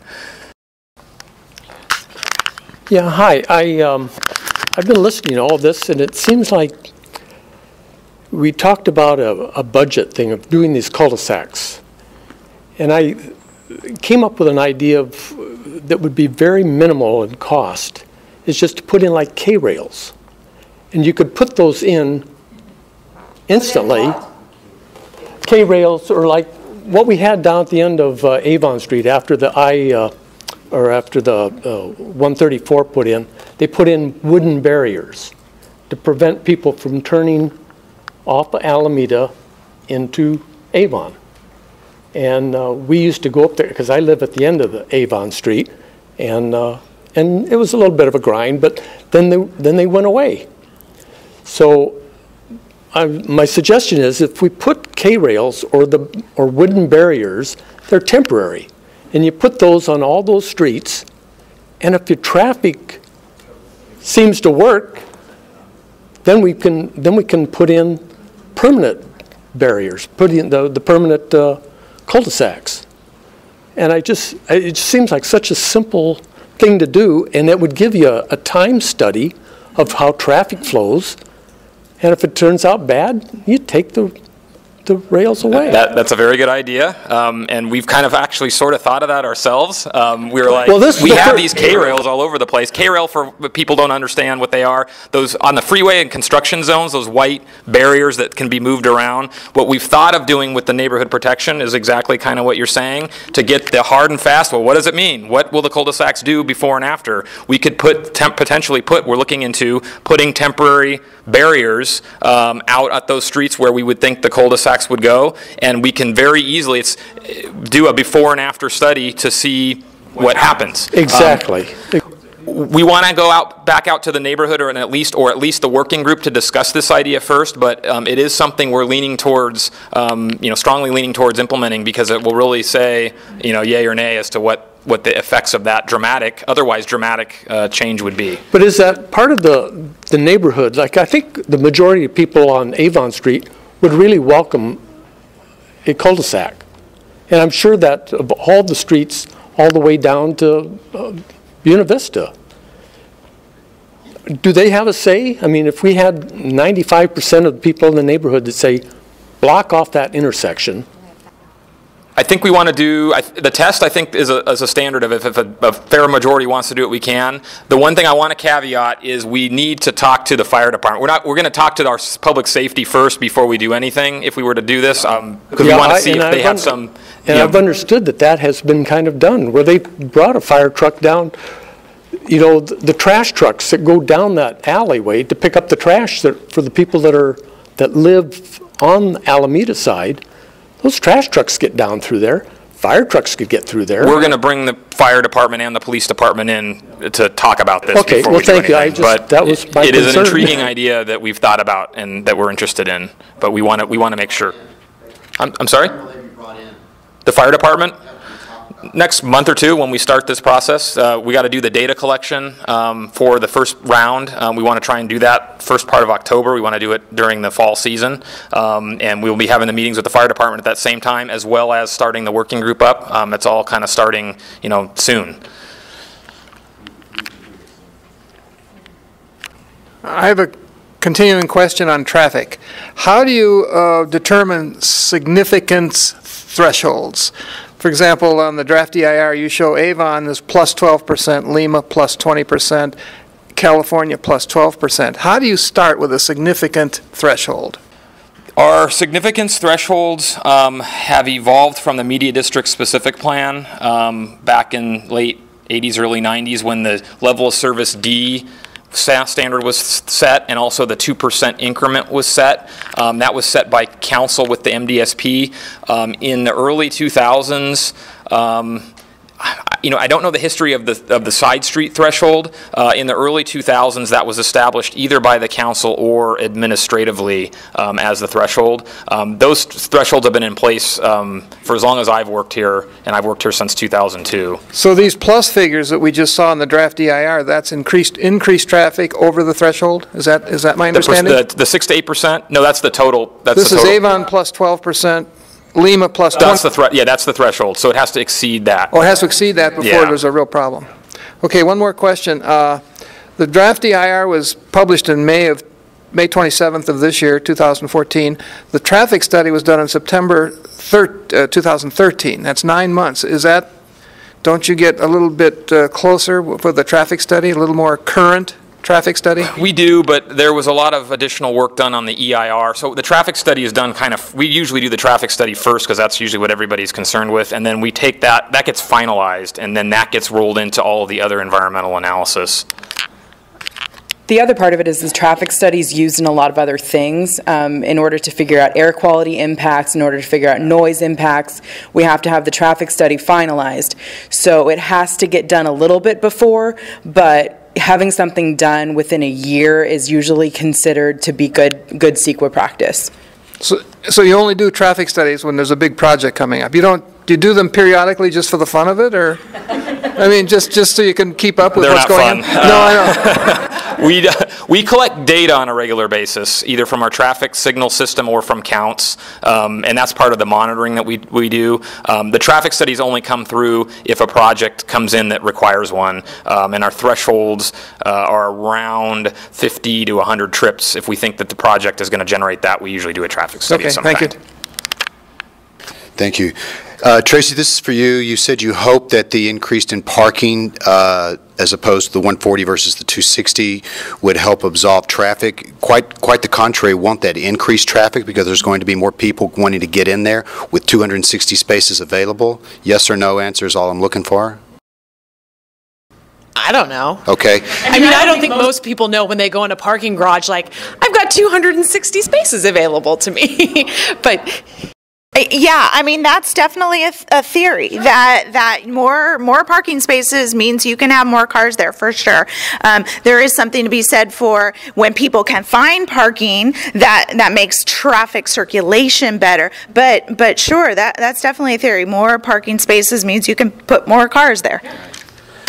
And I'm very confused about the moving targets. Sorry, I'm from the South, and I don't mince words, for better or for worse. Concerning unique and exceptional, it seems like it's a moving target. It's whatever it takes to get this project to pass. It's either discretionary or non-discretionary, meaning it's unique and exceptional when it's non-discretionary, and when it's discretionary, this is a comment, it's not a question. We resort to stats and studies and things of that nature, which may or may not be valid to the real-world application of what's going on out there, which, by the way, I would love to have you guys come out and stand on the corner of Lima and Alameda for breakfast, and I'll provide it, and for dinner, and I'll provide it. 2 days this week for a total of probably 2 to 3 hours max between the two sessions, and just watch the traffic with me as I videotape it. I think you'll realize that the numbers and the stats that you've been bringing forth are really not applying to the issues that are all driving us crazy about what we know is on the horizon. We know it's on the horizon, Mr. Kriske. Concerning the supermarkets, and the uniqueness of Whole Foods and a liquor license that's already 4 times over the limit in the area, 4 or 5 times the liquor license, something like that, for the given area. The ratio of how many liquor licenses are allowed, and it's already 400% above what it's supposed to be because of, I guess, uniqueness or exceptional situations. Given that situation, there's 23 food stores within 2 miles or roughly 10 minutes or less of the proposed Talaria project. 5 of those are supermarkets, Vaughn's, Ralph's Pavilions. 8 of those are grocery stores, 2 of which are Trader Joe's, Fresh and Easy's. In fact, there's a Fresh and Easy a stone's throw from there almost. Big Lots, Geffen Farms, things of that nature. 9 of those are specialty food stores, such as gluten-free stores, meat stores, import stores, marts, things of that nature. And none of that 23 stores includes quick shops such as 7-Elevens and drugstores that also carry food. So I'm having a hard time understanding the convenience factor of putting that in the middle of a tri-intersection, a pie, if you will, a cut piece of pie, in which there's already massive backup of traffic, in which there's already people waiting in traffic in the keep clear zones, in which there's already people breaking the law left and right on U-turns and going straight when they're supposed to turn left and right. So I'm having a hard time wrapping my head around that. Last thing I wanted to bring up, it seems like every time the developers have talked, and quite frankly people in planning and zoning, about what could have been because we're getting a alleged better deal. The square footage, the higher square footage is always the total square footage. Am I correct, meaning the overall developed space including parking space when it's talked about? Like Project 2 would be approximately 700,000 square feet. What do you call it, the Plan 2. But yet when Talaria is talked about, it's only talked about in the square footage has only been referred to as the mixed use area, which is 170 square feet less than the overall project size. Point being, if you were to talk about it with all square footage like the other projects or proposals have been talked about, it would put it much closer to that square footage amount. Now, maybe it's just me, but it seems like that's been a little bit of the marketing of this thing, along with other ways, along with the uniqueness and the exceptionalness of how things are presented to us, the people who are going to be living around this area. I can tell you in regards to the alternatives in the EIR, which is I think one of the things you were talking about with square footage, those were calculated in pure like gross sales area. Not including parking lots. That's a separate line. We would say there's this many square feet of commercial space. Then the next line would say 178 parking spaces, or we would have underground parking spaces or not have it, but that is not included in sales area. No, I'm not talking about the paperwork, ma'am. I'm talking about when people stand here like me, stand and deliver, and talk like these gentlemen back here did on the last meeting, talking about, well, we're not going to build the bigger stuff at this amount of square footage. Did that square footage include parking? The square footages, when they're usually spoken about in these things, hardly ever include parking spaces. We never actually, I don't think, except for making sure that you have enough space, we never actually calculate that and include that in any square footage numbers. It's purely commercial sales space. Were they discussed in alternates 2, 3, and 4? We discussed whether they would be underground or not, and whether underground, no, we did not include square footages. There was square footages for the alternative, for the sales space, but not for the parking. It's in there. It's in there. So okay. Whenever you did the totals, yeah. Talaria looked smaller. Talaria looked like 424,000 square. Well, I don't think it was, but we're going to check right now, and we'll come back and check. And finally, I would love for you to give, who made up the term exceptional? Who decides when it's exacted and not exacted? And it seems like it's a ace up your sleeve, it's a mulligan, it's a do-over, it's a free pass type of word that's used to get things done. The exceptional projects policy in the general plan was developed in concert with the general plan adoption process. It was vetted with the public, with the planning board, and ultimately the city council adopts the general plan. So at that point in time, they were comfortable with having that policy language in the general plan that allows for projects, any project, to request consideration as being exceptional, thus, if approved, allowing for up to 25% additional square footage or dwelling units. And ultimately, who makes that decision is the city council. So, you know, staff has made their recommendation, the planning board has made their recommendation, and ultimately it will be the city council that will decide whether or not the project, this particular project, merits an 8% increase, not the 25%. So do you think the already approved 4.2 million other square footage that's already been approved, it'll be deemed unique and exceptional? It doesn't need to be. And you know that because it's already entitled square footage. It has already been approved by the city council. Maybe we'll touch base with you afterwards, but we're looking at the table in the EIR table 6.1 that talks about the alternatives, and they have it split out square footage for the buildings, and then which is not including the parking, and then it's talking about parking, characterizing the type of parking, whether it's levels or underground or above ground. But maybe we're looking at different things, so we can come back to Brad and to you and double check. As to why zoning ordinances and planning guidelines, bylaws are always usurped on a lot of developments around town. And as is happening here, you can call it unique or you can call it exceptional, but the bottom line is variances are being waived. Zoning laws are being worked around. And I've got, where does it end? On the next project, or the next project, or the next project? Because the net result of that is overbuild and more traffic, which is already out of control. Yeah, well, and the council ultimately makes the decision of when not to grant those additional items. You know, it's not a variance from nothing. I mean, we still have policies in the general plan we have to abide by, and in fact, the general plan does prescribe this process, but it's not a guarantee. It has to be approved by the council, but it is included. But it's the council's decision whether or not to stop or not approve or approve those additional entitlements.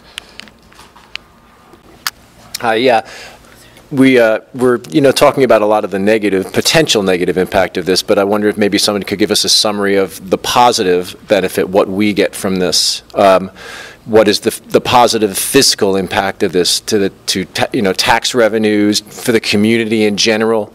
I haven't really heard anything about that. I'm kind of wondering if we could summarize some of that. We don't have anybody here from Housing and Economic Development tonight, but I think they'd obviously probably touch upon the additional property tax revenue that will be generated, and some of the additional sales tax revenue that will be generated from the commercial portion of the project. Also, we've heard in the past a number of individuals in the media district that have both employees and residents that have said this provides them with additional shopping opportunities within, a quick drive, a quick walk of where they currently reside. And that's been identified by some individuals as something that's really lacking in the media district area. While there are a lot of media uses, yes, there aren't necessarily a lot of uses in the media district that will provide support to employees of the media district. And one of the things that we have heard a lot is this will be helping address that void that exists. Other things that, we simply feel that are important to talk about, 241 housing units, that's a big addition to the city, and depending upon your perception, it's a bad thing or it's a good thing. When we were working on our housing element about a year and a half ago, the city is required to demonstrate that we can accommodate in the city the development of something like 2,600 units between now and 2014. We don't necessarily have to build them, but we have to demonstrate that we can accommodate them. And the market will dictate what type of housing is provided. And in this case, we feel like there has been a deficiency that will be addressed by providing these additional housing units near and dear to some of the city's biggest employers, that being media serving uses. So to that extent, we feel like having those housing units in close proximity to some of the city's biggest employers is something that's very attractive. Hi, Will Rogers again. I've got a bunch of questions and comments, and I got to rattle all through them because I was supposed to pick up my daughter half an hour ago. She'll be fine. She's 19, but I swore to her this wouldn't happen this time. I'll be there on time. It's just another city meeting. You said you counted it. Was it 3 other Whole Foods, and I'd like to know which ones they were. We'll look that up. It was Beverly Hills, Pasadena. No, it was Beverly Hills, Pasadena, and one of the ones in West LA. I don't remember the exact location. I think it was on Bering. I'll check that one. Okay. The other 2 were Pasadena and Beverly Hills. The third one was West LA, the one on National. Okay, thank you. And I really want to caution folks about oversimplifying on cul-de-sacs, because even if you're sure 95% of the block will go for it now, when those things hit, in my experience, the folks who are down at that end of the block tend to become outraged because they now have to do 3 left turns or 3 right turns where they only had to pull out before. And I don't understand dropping them and then, doing a traffic count and then dropping K-rails or some sort of cul-de-sac. I mean, doesn't that render all of the traffic counts you've done moot? Because it's going to completely change all of those intersections. I assume you did that video that was seen at the planning board meeting, and everything that was seen on that video will be 3 times worse with the backup at those lighted intersections, won't it be? That's why we need to do analysis before we put them in, because there will be changes and there will be opportunities for traffic to now shift and go, all out to Oak. So, but at the same time, we felt the best rubber on the road way to do that is to take counts before, drop them in, take counts after, see what happens. That was not, cul-de-sacs, however, were not assumed with this project, yes. So that would be, the cul-de-sacs themselves, as part of the NPP, would be a project unto of itself. I have very few bones to pick with this project, except that which most of these people have pointed out. And I know you folks know it because you go through it on every project. We have here a site that we're told is currently underutilized. A project's going to come in and make it a little overutilized, if I can call it that. And there will be no impact from traffic. You know, it doesn't make sense. Traffic studies, time after time, as we've all seen, can say any damn thing anybody wants them to say. And we know, and I think you have to believe it too, we know we can't trust them. The numbers are never quite right. There's always surprises. And let me just clarify a point of fact. There actually are impacts with this. Let's keep that in mind. But isn't the term no substantial impacts? With less than significant less with than mitigation. Significant. I'm sorry. But there are... I'm sorry. I apologize. There are less than significant aspects. For impacts, that suggests that that by definition is that the project is adding more trips to the network than is acceptable to the city. So this project by definition is adding more trips to the network than we deem is acceptable.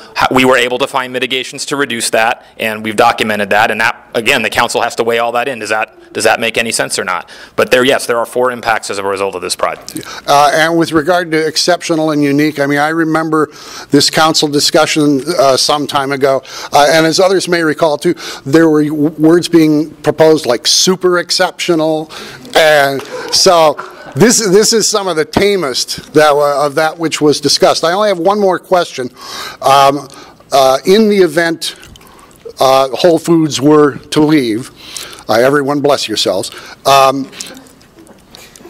I know that recently in the aftermath of some of the NBC master plan changes, there were revelations about what a previous development director had approved in interpretations and language.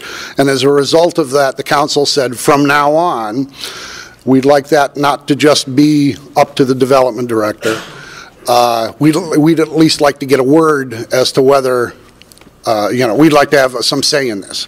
So is this one of those things that would go to the council and they would say, yes, we agree, XYZ is similar to Whole Foods, or is this one that a future development director might say that Pep Boys is really pretty much the same as Whole Foods? Right. We've learned from the past, and we built in something in the development agreement that addresses. It recently came up on the IKEA project as well, having that minor modification process. So we're going to borrow from that language that was acceptable to this council. And none of those incidents I referred to were you weren't involved in that. I know. Thank you for clarifying for the crowd. But regarding the grocery definition that Ms. Steinkruger mentioned, I don't know if that falls in that process. So we'll make sure it does, because I hear what you're saying, and it should follow that minor modification process with noticing, with notice to council, all of that. Thank you, and I'm sorry, there is one last thing, because I can't be there on the 7th, and I would say this then. I would suggest that the council strongly avoid repeating what happened at the planning board meeting, and that's when the applicant was finished with their comments and went a little over time and asked for and was given a couple of extra minutes to finish. It wasn't 15 seconds later before the chair of the board was announcing that, oh, by the way, the public will not have the 5 minutes they were promised. They were going to have 3, or if they would speak and leave right away with their kids, they could have 1 minute. So I would suggest that maybe that might be an opportunity for some staffer to speak up to a council member and mention that some of these folks who have been told they have 5 minutes or 3 minutes, whatever the case may be, work very hard on tightening up that 3 minutes or 5 minutes and are completely lost when at the last second, unlike the developer, their time is cut. So you might want to avoid repeating that. Thank you. The size of this development is dependent upon vacating a public street. And do we know, first, actually, I'd like to ask, is the staff report final or finalized? No. Okay, and then back to the vacation of, is it Avon Street and some alleys? Is there a dollar amount that's attached to Avon Street and the alleys? We will include analysis of that. There are some of those streets and alleys that the city owns in fee. We have the fee interest to those properties, and so yes, there will be a dollar amount attached to those. Those streets and alleys which if they're no longer needed and we only own an easement right over it, but the adjoining property owner, in this case it's the applicant, the adjoining property owner owns the fee, don't have a dollar value to them.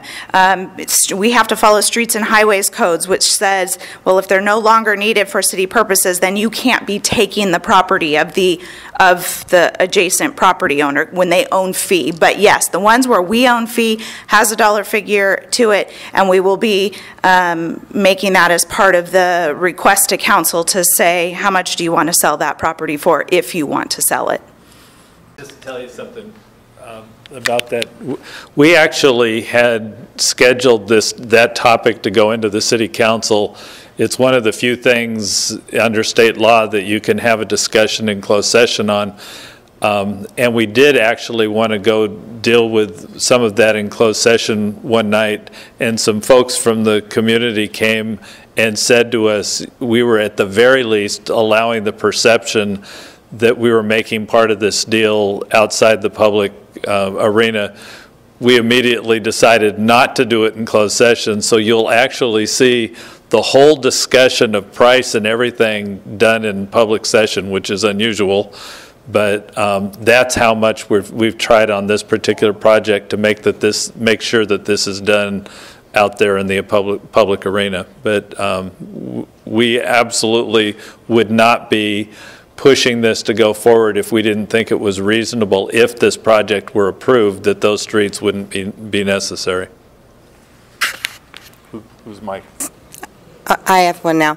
I just wanted to know, for every one of the projects that you do in Burbank, we're still only notifying residents within 1,000 feet, correct?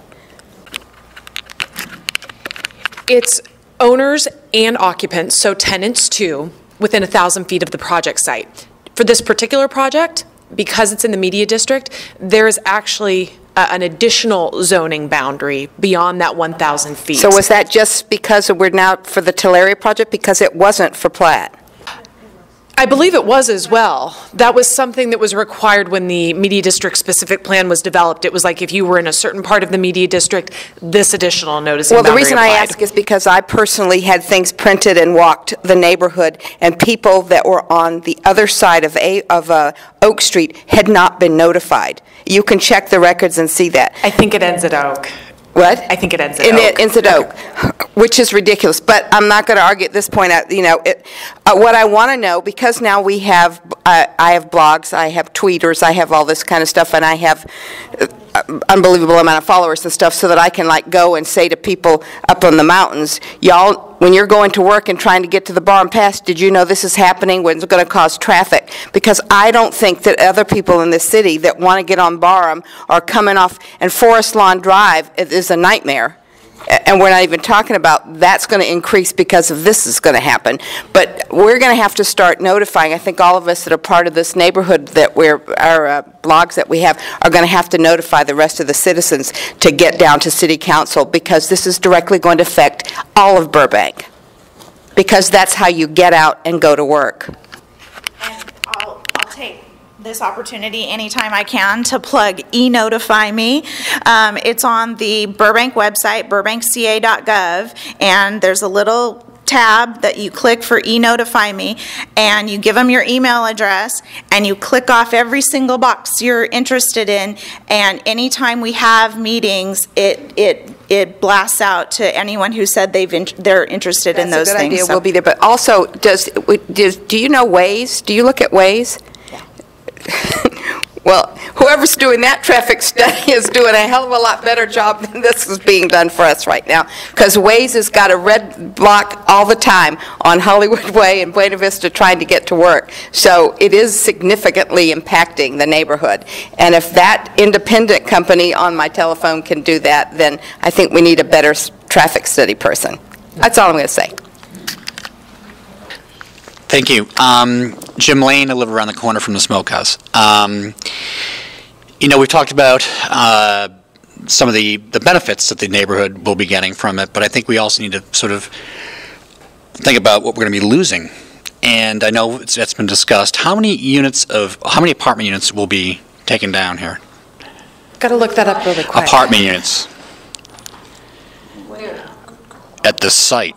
Where are going to be taken down. How many existing apartment units are there now? As you're looking that number up, I would say that probably most of those apartment units are what we might characterize as a semi-affordable to affordable apartment units, correct? What we're going to be putting in its place are high-end apartments, correct? That the people who live in the current site probably would not be able to afford. So we're going to lose that part of our community. We're going to lose a church, a place where people are going to lose their place of worship, and we're going to lose jobs. I don't know if Dimples is moving yet or not, but and I think there's office spaces there too, right? So look, you drive by, it looks run down. I get it.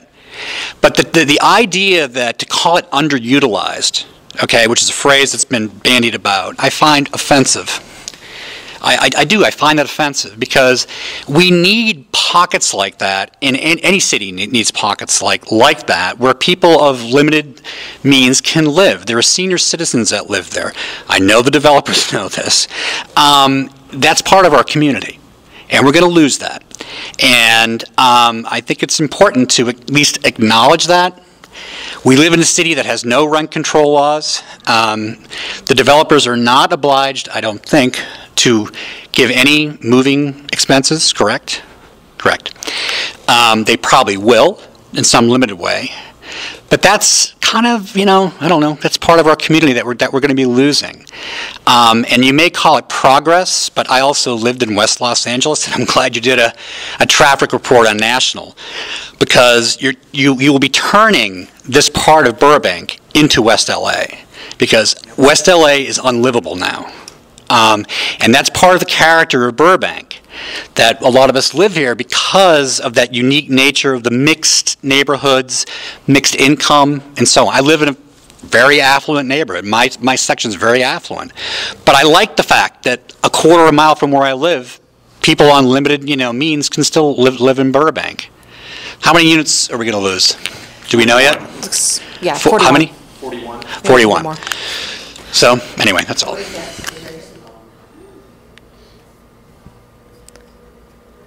Any more questions? Any more comments? I was going to say. Anybody going to respond to that? Well, I was going to say a couple things. I thought it was rhetorical. You're right. We will be losing those units. I was going to say we've spoken with, or I've had the opportunity to speak with some of the existing tenants, and all I can really say is it seems like they are reasonably well informed as to the process that is happening right now, and have sought out opportunities through the city to seek housing elsewhere.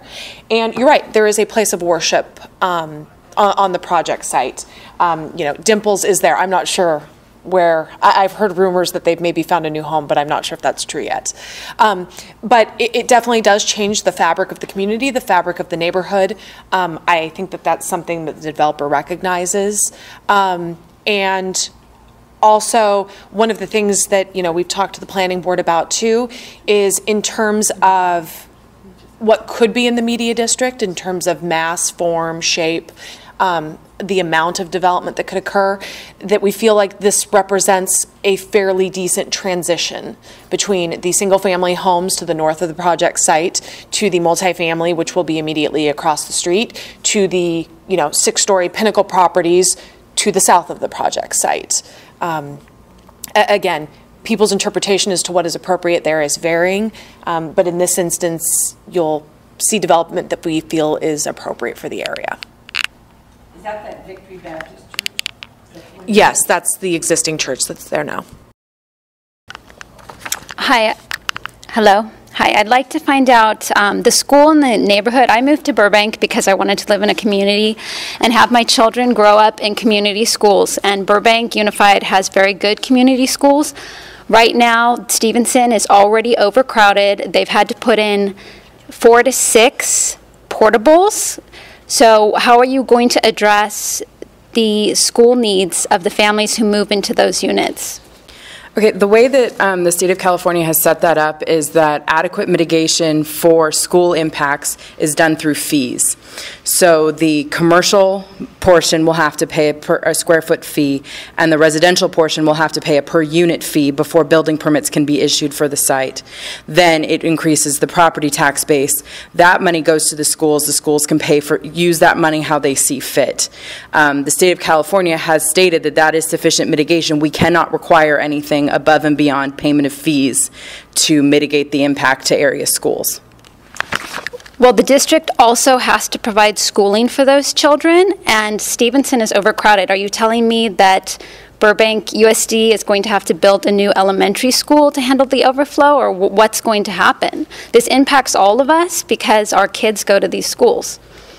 The school districts can use that money how they see fit to house these students, whether it's through putting new portables up, whether it's through building another campus and acquiring the land to do that. That is up to the school district. They can use that money how they see fit. The state of California has said this money is all that they can get from the project to cover that. I'm hearing a lot of kicking the can down the road, guys. We'll deal with it when it becomes a problem, and we all know it's already a problem, and like the lady just said, like the people here talking about traffic have said, it's already a problem. So I'm just hearing a lot of kicking the can down the road. In regard to that, Mr. Kriske, or Tracy, I'm sorry, Mrs. Steinberger, has a study been done, or is a study warranted on the viability of putting a Whole Foods in that area, given the density of food stores already up and running? No, there hasn't been. We really haven't done a true economic study, or, again, we've taken stock of what exists within a reasonable distance of the project site. What does that mean, taking stock? What does that mean? We counted. I mean, we and that translates into what action or lack thereof? What we did was we basically, looked at the number of grocery stores, and what sort of products they sell. We looked at the number of convenience stores, the number of stores that sell food products within proximity to the project site. For the purpose of? Again, trying to determine if an additional use of that nature is appropriate. And based on, again, the numbers that we saw, and also the feedback that we have gotten. Feedback from who? Excuse me? Feedback from who? Other residents in the community, other employees in the community. They have suggested that there is an unmet need that could be addressed by a grocery retailer. Do those people live within a mile radius of the proposed Talaria project? They may not. I don't. What does that mean? People travel more than that to go to the Whole Foods. No, that's not my question. She said you've asked people if there's a viable need. We've talked to people, again, and people have submitted correspondence to the city. They've submitted correspondence to the council that have indicated that people have given us input. So somebody up on 5th and Kenneth up there, somebody up at DeBell is going to drive down to the Whole Foods? You're is that what you're asking implying? impossible questions. I'm getting impossible answers, sir. Well, we're giving you the answer, so you can take it or you can ignore the it. answer? The answer is... The answer you want to give. You don't even want to stop talking, but listen to the answer. I have the mic, sir. I was just going to say, if you look at the planning board packet, There's a stack of correspondence about yay thick from, I assume, a variety of persons that live and work in the city. They may live outside the city too, I don't know, because we don't explicitly ask them, what distance do you live of the project So is this site? one of those unique situations where you think it might be a good idea, and if it's not, we'll deal with it after the fact, i.e. kick the can down the road? No. The land use... Well, then give me some stats about how you know it's going to work. How about a study? We don't. How about a study? They're going to have a market if it gets approved. If it gets approved, it'll either be a successful market or it won't. Maybe it'll put other stores out of business. That's what happens when new markets come in. Other markets sometimes go away. We are not in the business, the city cannot be in the business of knowing what the market's going to do on any particular commercial The city use. is granting a unique and exceptional leadway for a Whole Foods to go in there, sir. If they do Did these other food If- stores, were they afforded those benefits? No, because they didn't come in under that application. Because they, We're going to have a city council that will evaluate these issues, right? They didn't come in under what application? Forget it. There's no way I can answer your question. No, you can't. Exactly. Can you just build the apartments and forget the market? Of the 241, there's 241 units being, did I hear correctly that you folks and your colleagues think that studio people will be living in those apartments? Yes, we do. Because you all know, I mean, back in, the classical Hollywood cinema days, people had real jobs at studios and they lasted for a long time. This day and age, people who work in the entertainment industry, they have a job for 2 months at Warner Brothers and then move on to somewhere else. So, there's a certain amount of mobility that those people need as opposed to, and so I don't really think that that's, for me, a selling point, or, I'm not convinced that that's going to be a place where people at Disney and Warner Bros. Are going to actually be living. But you folks think that's the case, correct? Yeah, because there's also about 1,000 vendors in Burbank that support, because you're absolutely right, the studios don't hire people as much to be employees of the studios as they used to. Instead, they use independent contractors as they need them. And Burbank has got something like, 1,100 or something vendor addresses that support the entertainment industry. So we do absolutely think there will be some percentage of the people who would choose to live in this place that would be related to the entertainment industry. I'm just not sure they can afford it, to be honest with you. Yeah, there's a lot of things in Burbank that are hard to afford right now. There's no... It's also been suggested to us, too, at some of the past community meetings, that it would be the studios that would actually be renting those units and using them to accommodate individuals that would be working for, Warner Brothers for 2 or 3 months at a time, or talent that would be staying, in the Burbank area for an extended period of time. Sure. And we've also heard it, like, for example, at the planning board public hearing, the possibility that St. Joseph's Hospital, some of their staff might find a location like that as being attractive because it's in close proximity to the hospital and to the cancer center and nearby uses like that. There's two sides to a coin, and right now we are only looking at that side. So I would like to speak about this side. And in this side, Burbank is growing. This is a good thing because the alternative is not a good thing. This is not, this is a very nice project. This is being developed by a developer that's a Burbankian, has been here a long time, has a good reputation in the town. I attended a community meeting, I think it was about a year ago. At that time, the developer said that the rents were going to be $1,500 for an 850 square foot, 1-bedroom luxury apartment. Now that would make that less than $2 a square foot, and then Burbank, that's a darn good price. Because I think that other rentals, the few that we have, are higher than that. So there's a lot of good to say. about this project, and there's always going to be negative, but I think we have to try to see the good that this is bringing. I'm a landlord, okay. I just want to say that she should have bought flat shoes, bless her heart.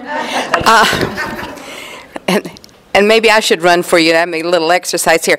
I just wanted to say, first of all, I am on the board of SAG-AFTRA, and I would like to be able to I will try to get to you some statistics about the fact that we will not be having a lot of industry people living in these apartments at this point. This project should be built in Atlanta, where everybody's going at this particular point, and where they don't have a lot of housing for them. I just wanted to address, I think when we all look at this project, we really think it's a very nice project. It's just that we've been promised so many times to lessen the traffic through our neighborhoods and to help us out. And build this, which I'm sure something will be built there, whether it's this project or something else. We just want you to take care of us who've lived here over 40 years in that neighborhood and protect us. That's all we're really asking for. And I appreciate it, David, when you say that we did this in 2003, we examined in 2007, we put in a freeway, but no one is still taking care of us. You can put in signs, you can have a policeman sit there, but until you get a really true and honest, and one day is not a good study, an honest thing to protect us, that's all we want. This would be a lovely thing to have at the end of our streets. It will put an impact on our schools, it will do a lot of stuff in our neighborhood. But it's a beautiful project versus what's down there at this point. And I have nothing against the church or anything like that, or Dimples, or the little houses and stuff there. It's a beautiful project. But to build it impacts me. I've lived there over 40 years. I have been screaming out on my street to slow down so that they don't kill me crossing the street or someone else. So all we're asking is to give us honest studies. And I'm sure that you're not dishonestly giving me stuff, but a one-day study from 2003 we've been asking to help us, and you haven't. And that's what everybody here is talking about. Help us. Protect us. We pay your salaries. My tax dollars pay your salaries. This is a wonderful project for you to put on your resume when, God forbid, you decide to go someplace else or something. It's terrific. It's a good feather in your cap. You've done a lot of homework. Kudos to you. But protect me. Protect me and the other families that have lived here for so long.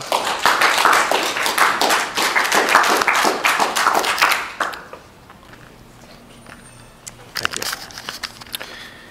I'm going to make it short.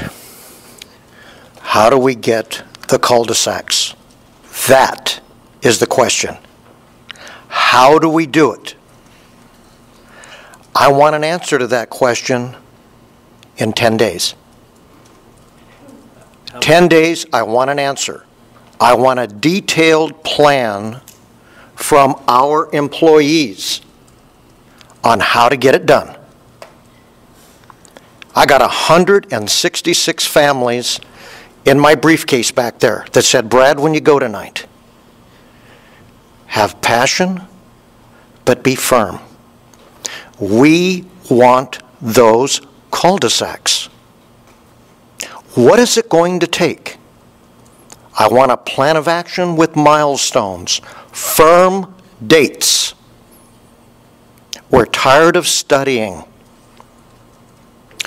We want a little joy, as those over west of Pass and south of Riverside Drive got 13 years ago.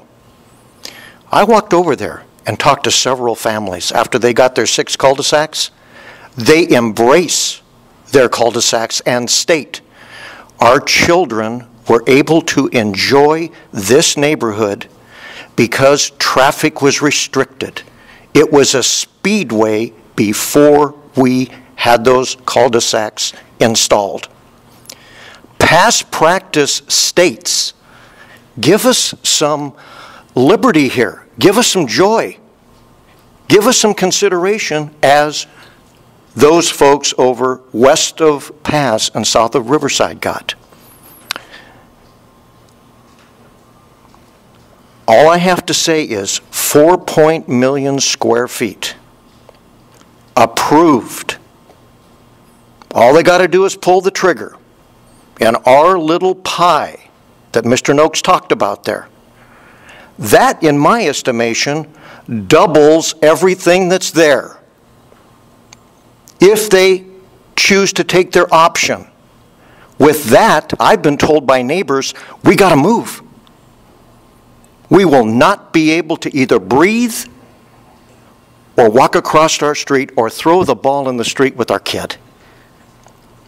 I'd like in 10 days a plan of action, and Mr. Scott is here, something that I can go back to 166 families and say, our city manager said at the meeting that this will work, and you just follow this process, because I don't want to go back to studying something. I want a clear, concise program. You know what I really want? I want a conditional approval, a rider on the Talaria project that gives me my cul-de-sacs. Can you respond? Go right ahead, sir. One thing that we could do at the meeting, and I'd be happy to work on presenting this, is to tell the city council how that could be done. It's not hard to design cul-de-sacs on the streets. I mean, there's a little design work that's involved in it, but it's certainly possible. In fact, I've been out there in the last couple of weeks with one member of the city council who was interested in looking at how that could be done if it were done, and I think it's not that difficult to figure out how to do that. What David was talking about earlier is the idea of doing this interim step to find out where and how the impacts occur, just as a test before we put in the permanent improvements, because once you put in the permanent, there's a lot of cost, and it's much more difficult to tear it out. And you're speaking K-rate. Yeah, he was talking about doing something quick and easy like that, because it does make sense to do that.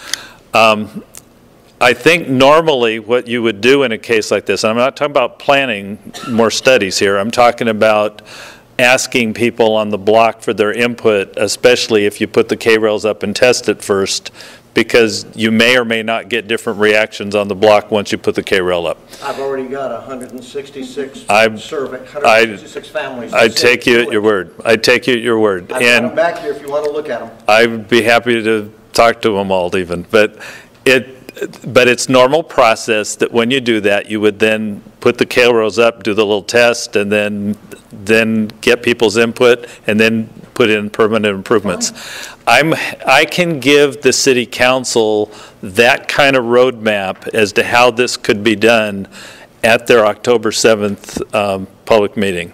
And if you want us to prepare that before October 7th, I'm happy to do that. Thank you. Good. Thank you. Good.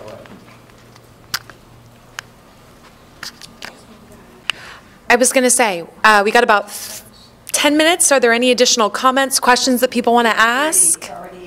I know. Trust me, I've seen a few librarians walk by.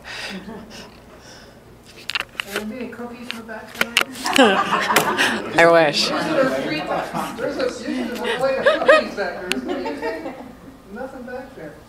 Is it possible, Mr. Kriske, David, is it possible to get a layman's term version of a plan of action about what's going to happen on the streets, the impact on that surrounding the proposed Talaria?